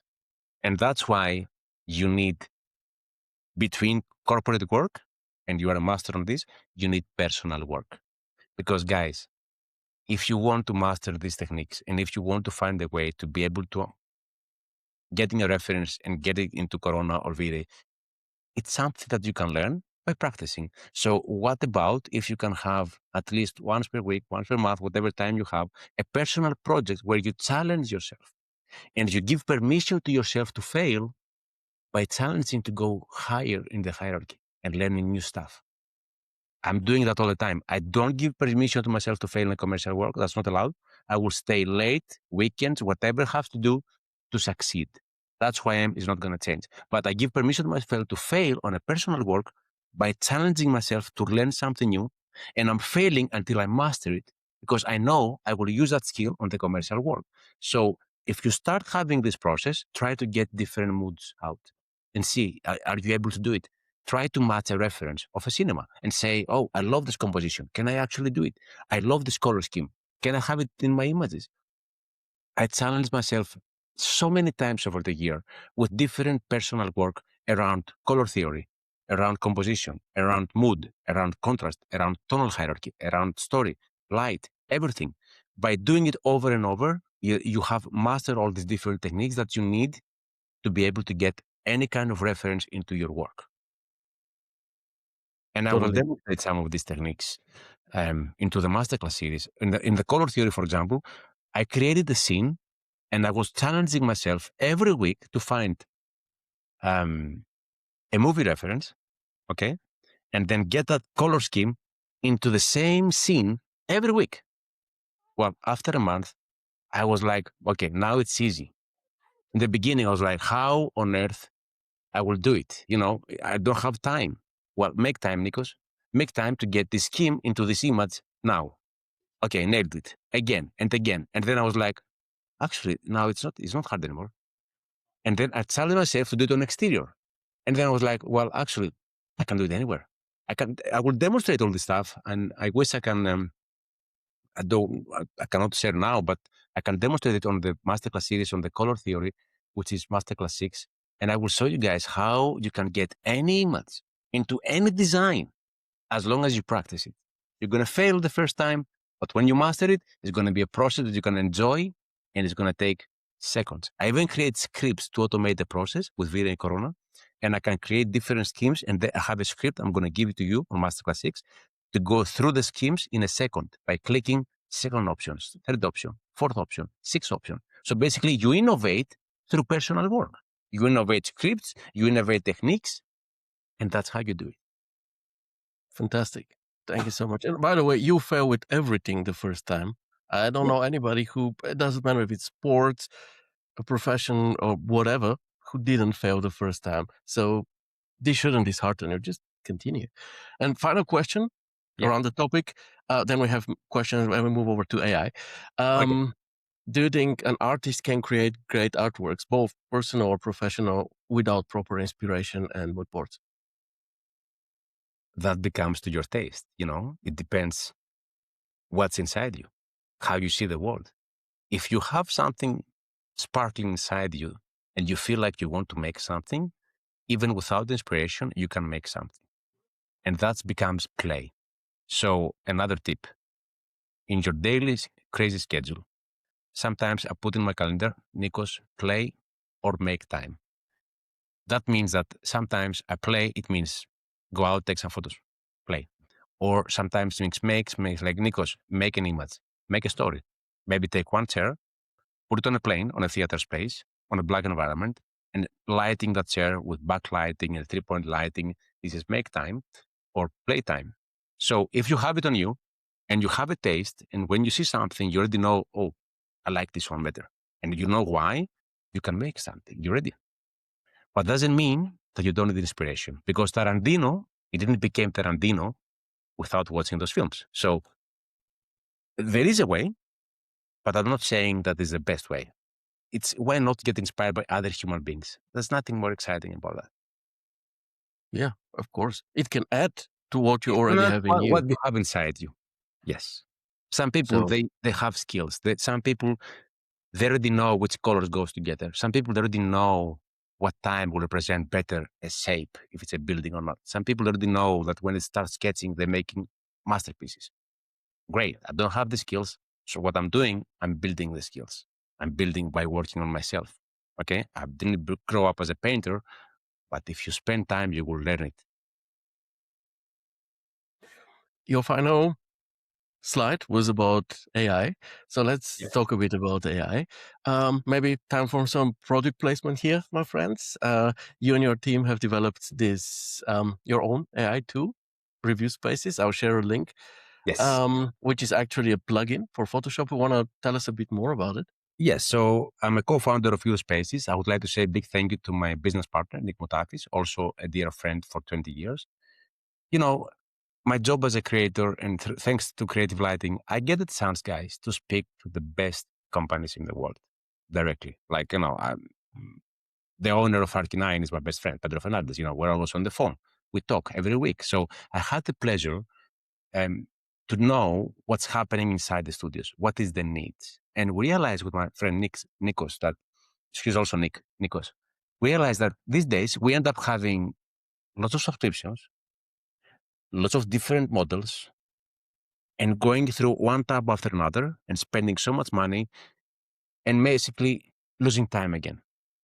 And this is wrong because AI is here to help. Now, you might say, yes, but if I have to go to Magnific to upscale, Midjourney for reference, Nano Banana for editing, and Seedream for camera change, it means I have 4 or 5 subscriptions, 4 or 5 tabs. And basically, you're going away from the software that we love and trust for many years, which is Photoshop. I cannot imagine myself delivering an image to a client without Photoshop. I don't know about you, Theo. Yeah, Photoshop is the absolutely. Yeah. tool that I use for daily work.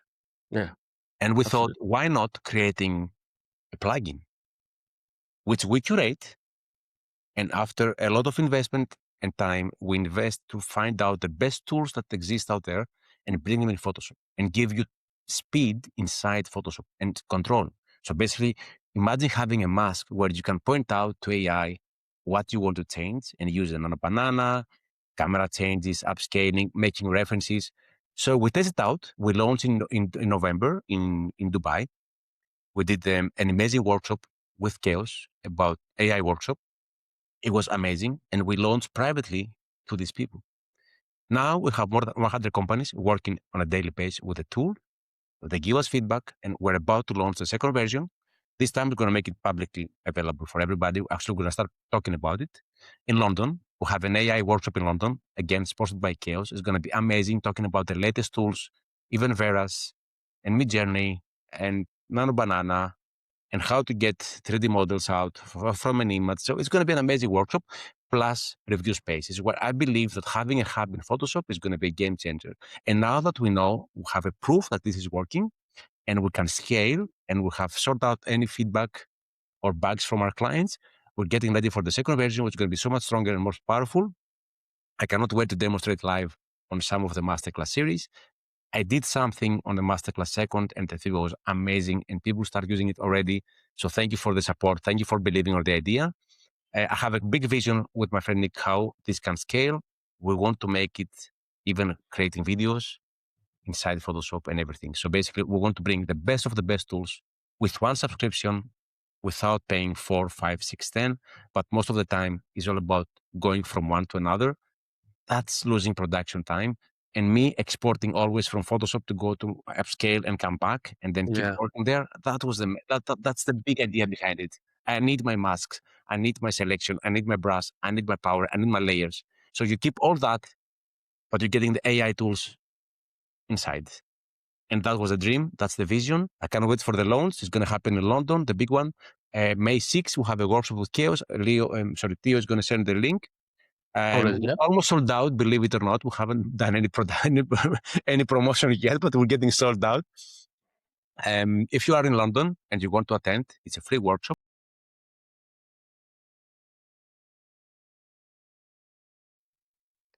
Hello again. Here we are again. Our initial live session ended very unexpectedly and abruptly due to a serious Riverside server issue. But awesome as we are, we're here again to give this amazing episode a proper ending. Nikos, thank you so much for suggesting to do this once again live, for Pleasure. showing up, sharing your time with us. I think Really it's appreciate it. important to continue the conversation. And for me, most important is to answer the questions from the community. So I would like to say a big thank you to everybody that joined yesterday live.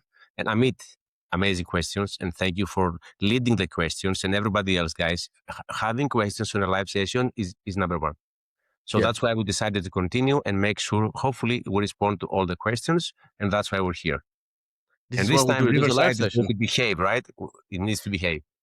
Yeah, hope so. We'll see. Fingers crossed. So we were talking about AI when we got unpleasantly interrupted, which, as you know, it's a divisive topic in the world of 3D. So let's tackle some more challenging questions. Yeah.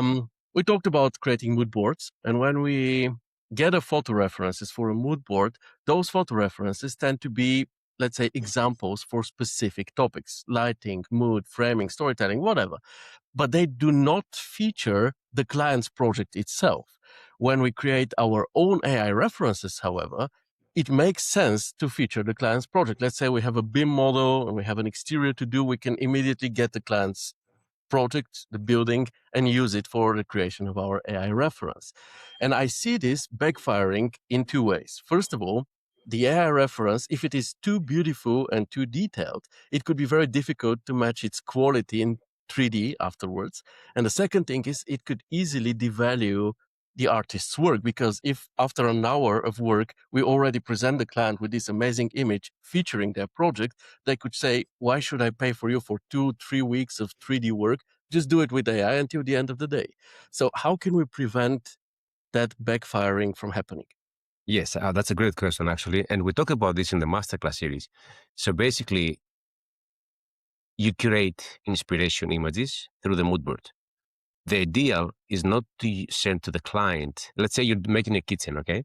And I Yeah, mentioned in the masterclass series that me personally, if I want to explore the lighting, the mood, the materiality, I'm gonna create an image which is close to what the client needs, but I will never send it to him. It's for me personally to yeah, define the mood, right? What I'm gonna send to the client is gonna be photography, maybe cinema, maybe some paintings, something for direction to get him on board on my vision about the quality of light, about the mood or the depth or the story or the feeling. So basically, then I'm going to take that direction and personally make AI images that it's very close to the design I'm working on, because this is going to allow me to create quick camera compositions and lighting moods to have on my second screen as a reference for my production to be faster. But as you said, if you send this to the client and it's so close to what he needs, he will be starting questioning yourself and your rates and your yeah, time. And absolutely. this is something you don't want to happen. So you have to separate how you communicate the vision to the client and what you need as a creator next to you on your second screen or your iPad, whatever, to guide the production, to make it easier than ever and faster than ever. So, That's my answer, and that's how I do it personally, to be honest. And you so have to separate these two things. yeah, the AI reference, the specific one, is for self-use, and Yes, for the client, we keep it more generalistic. Okay, exactly. we share ideas with the mood board, but not specific images. Exactly. So if there is a mood that I cannot find online, I will create that mood, but Yeah, nothing related to the project, and say, this is the mood I envision. This is the quality of light that I envision. yeah. Simple as that. Okay. Again, thinking, direction, execution. We talked about this on yesterday. We do this session once per day now. I love it. So yeah, guys, Awesome. thinking, direction, execution. Remember that. Thank you so much. Now, AI tends to go a bit overboard. You know about it. It tends to over beautify. You know, you ask for a sunset and you get the most picturesque, romantic sunset. You ask for some, subtle, realistic weathering on your facade, and you end up with a building which is almost run down, post apocalyptic.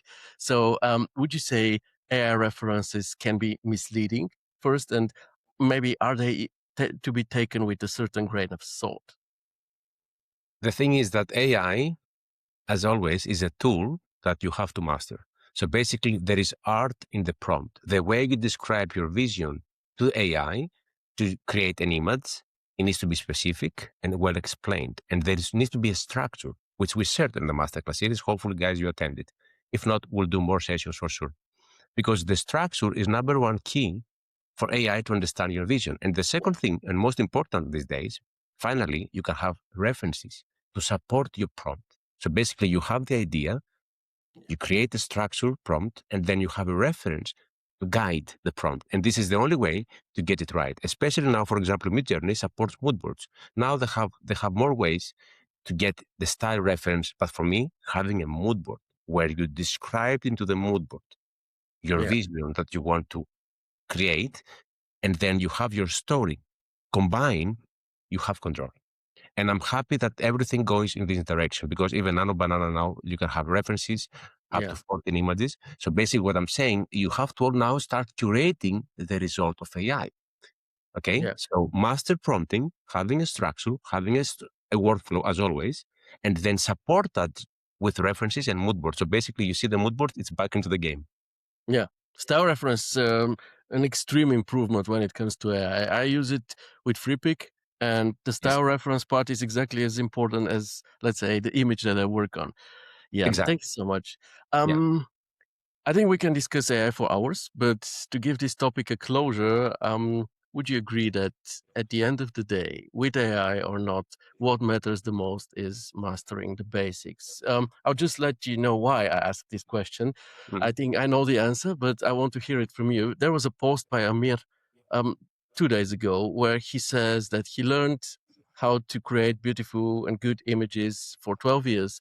He invested in courses, yeah, followed tutorials and whatnot, and now he asks himself if those skills would be needed at all in the future. Oh, you mean the chaos tools? No, I found everything he learned about rendering and lighting and Oh, texturing and I get it modeling. now. I get it. Well, actually, that's another great question. We need the new generation to be real creators and real storytellers. And everything we've learned so far, thank God, is going to be our guide for the future. Because the thing is, we don't need prompt engineers.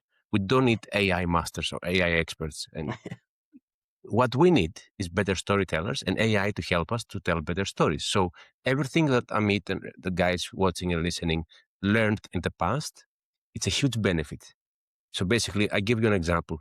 The first 2 years of Midjourney, the founder itself, he said, we realized that younger people create less great images comparing to older people. And then after a research, they realized it's because the older people, they use better references into the prompt and they're guiding the AI stronger than a young guy, which makes sense because he's young, he's just playing around. So what Yeah, I'm saying is that when you have a taste, when you have your masters, when you have your references, when you master composition, when you understand color theory, when you understand lighting, AI, it's a great tool.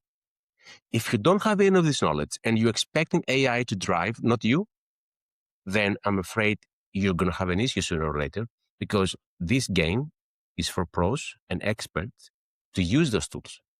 yeah, So don't go straight on becoming an AI expert.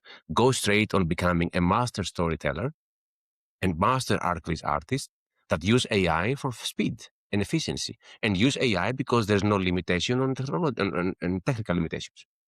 yeah, That's what I do. Okay. It's an opportunity to use today AI, but don't feel that everything you learned, you have to just forget. Don't forget. Actually, you have to embrace what you learned more than ever.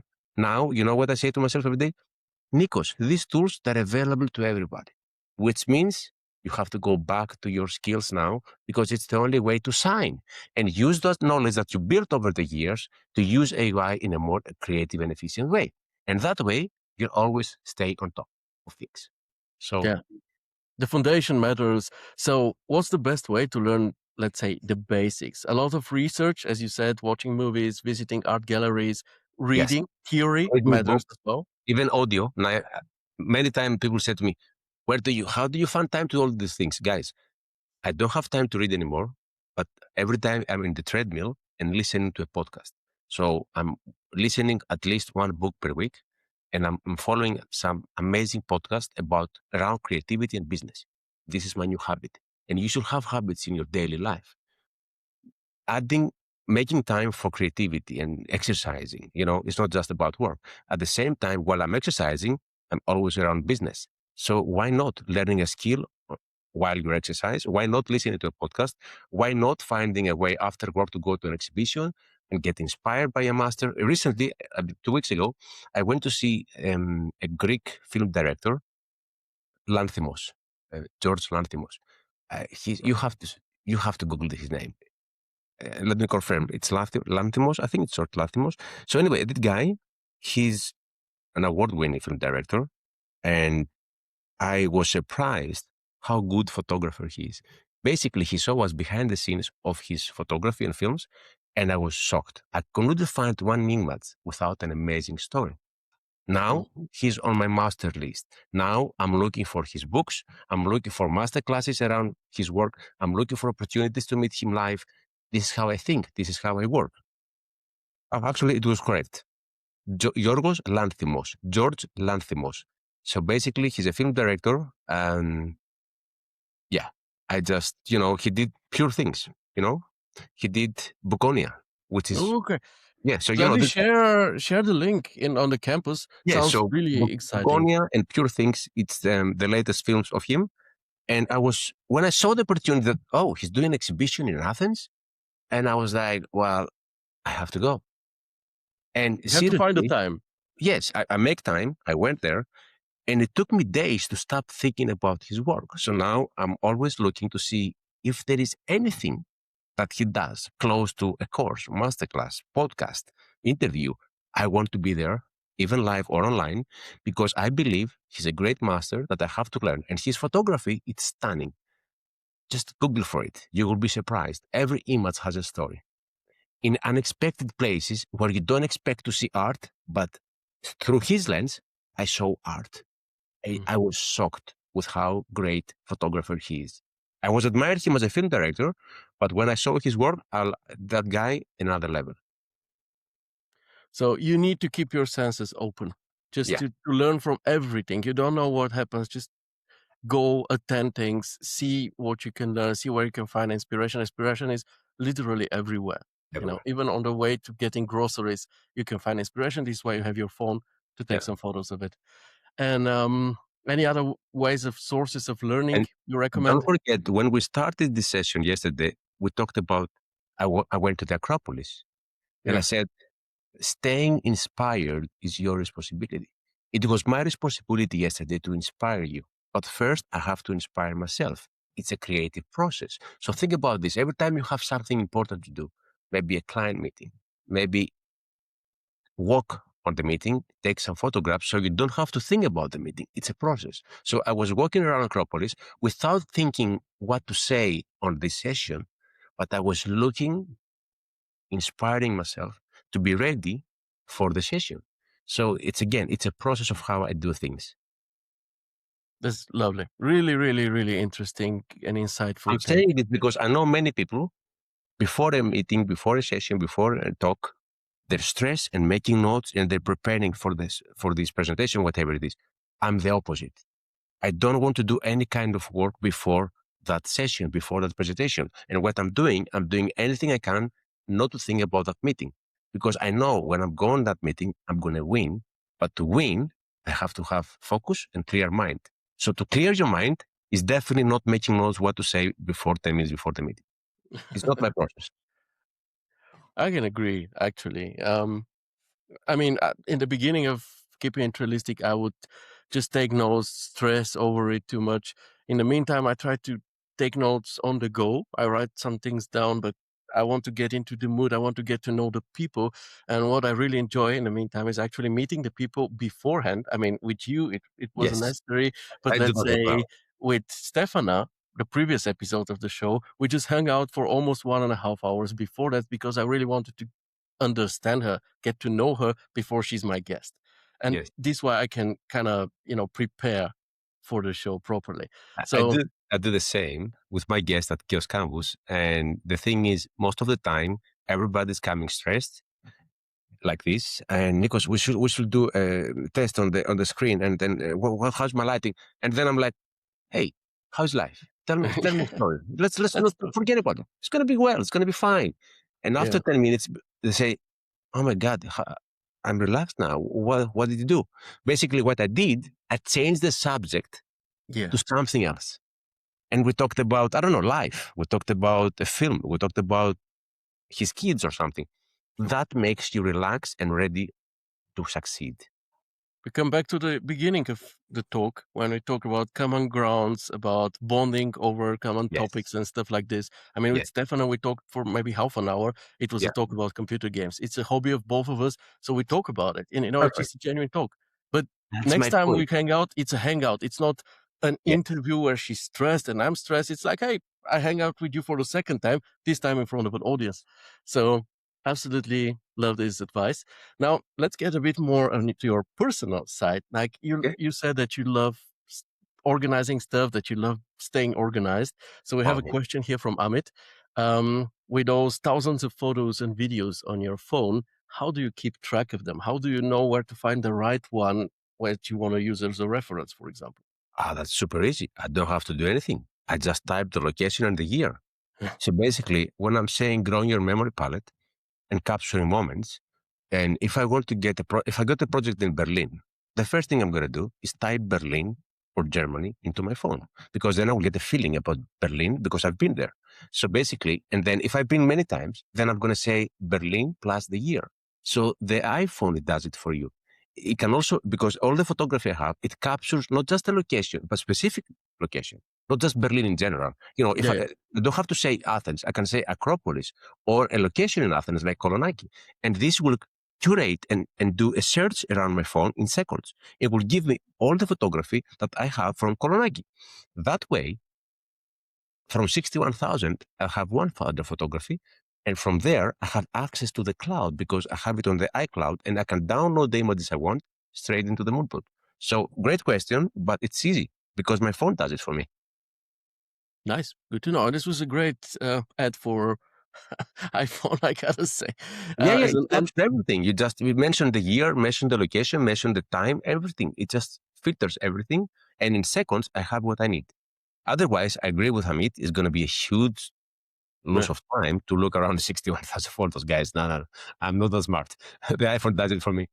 Yeah, I also do it. I mean, I put them in folders and all of this so that I can easily find what I do. Um, you talked about finding time or making time. Any tips about time management? Well, when I wake up in the morning, first of all, I'm looking for these three most important things I need to get done. And I will get all my energy to finish them on the best possible way. Otherwise, the more you delay the process of getting the things done, they will backfire to you.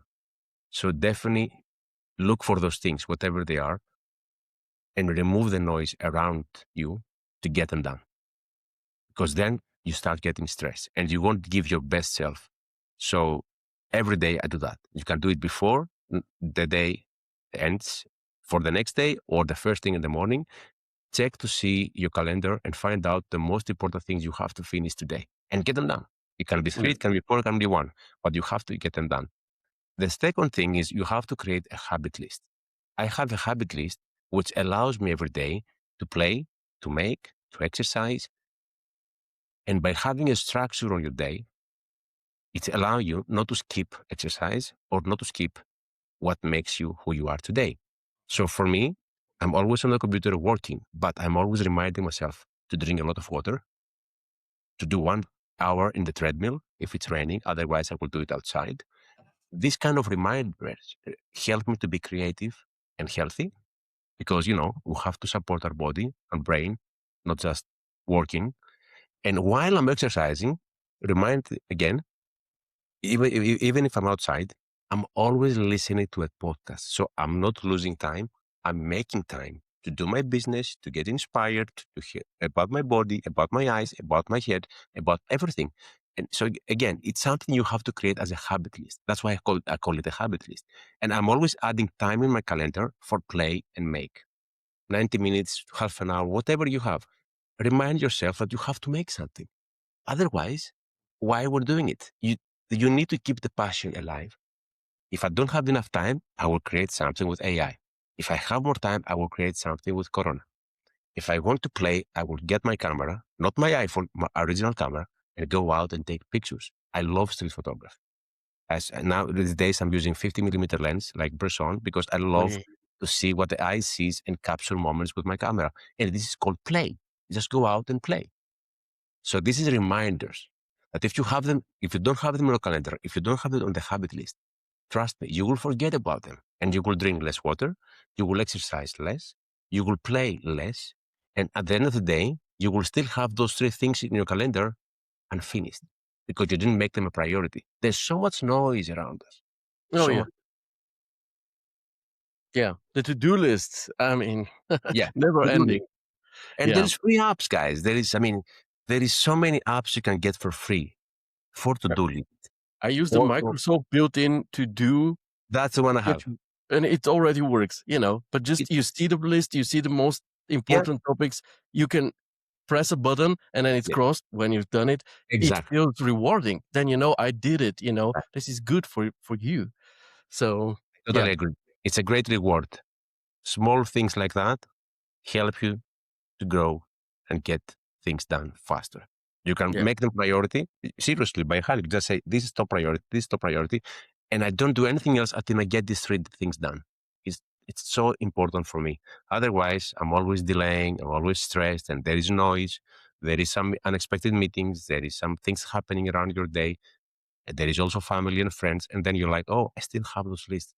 Or yeah. how can I go to bed if I don't have them finished? How can I relax at night if I don't have my priority things done? So I put them in the morning, get them out, so I can continue with my day and find and make time to be creative and healthy at the same time. Have a clear and tidy mind Yeah, in order to be able to play. Yeah, this would have been my next question about keeping a healthy work and lifestyle, but you already answered it. So let me ask you about, but I can tell you when it started. It started at 2019 in New York. I moved to one of the most beautiful, inspiring cities in the world, thanks to the architecture and design, right? So I decide instead of taking the metro or tube to go to work, to actually walk 1 hour every day and plus 1 hour to come back. It's 2 hours every day, right? Even with rain, I was using my umbrella. And it's so easy to walk in New York and there's no way to yeah, get lost. But I was actually asking myself to allow me to get lost by changing roads every time so I can see new things. And I stayed there for almost a year. And when I came back, I realized that I was doing around 15,000 steps per day for a year. And my body was different.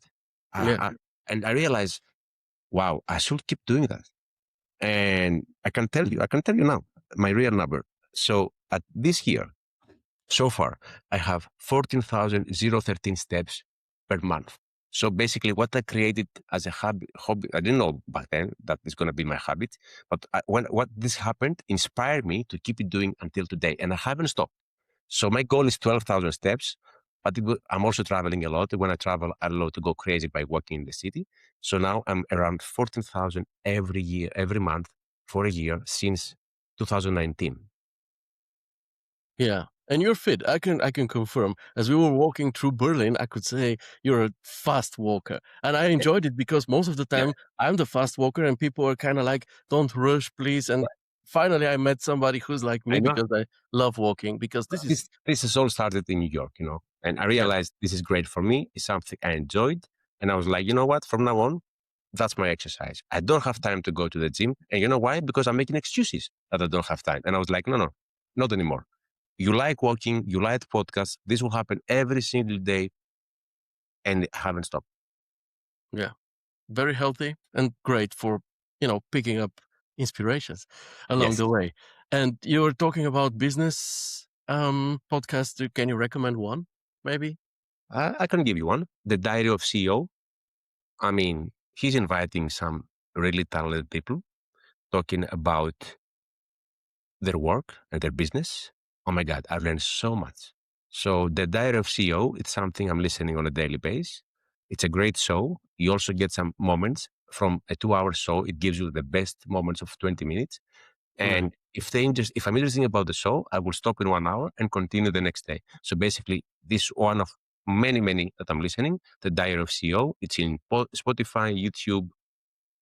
Yeah, Oh, thank you. Now I'll check it out because I also do the treadmill now because when the weather is not nice, otherwise I exactly. will be out there with my daughters. But yeah, so I think this was it, dear Nikos. As always, as I do with all my guests, or the final question would be your message to our beloved Chaos Campus community. Find your thing and do that thing better than anybody else. Simple as that. Awesome. Thank you so much, Nikos. Let's Thank you, wrap up guys. Thank you, today's. guys. Thank you, Theodore. Thank you for the invite for inviting me, and most important for your work. It's amazing. What you're doing is inspiring, and I appreciate it. And thank you for doing it. This Keep up. means a lot. This means a lot. And it was such an insightful and genuine talk. Absolutely appreciate it. Loved it. I found it very inspiring. And so did the people. Even though our episode ended in a not expected way, so many reached out to me to tell me how amazing they found the episode so far without Well, a great proper to hear. ending. And now we have the proper ending. And that's why I came back Yeah. for respect on them and for being there and supporting us and all the great questions, guys. It means a lot to me and Theodore and everybody else. So thank you so much. You absolutely rock, my friend. Stay safe, be healthy, rock on, as you know, and keep it real, my Mhm. friends. Much love See you and soon. goodbye. Bye, Ciao. everyone.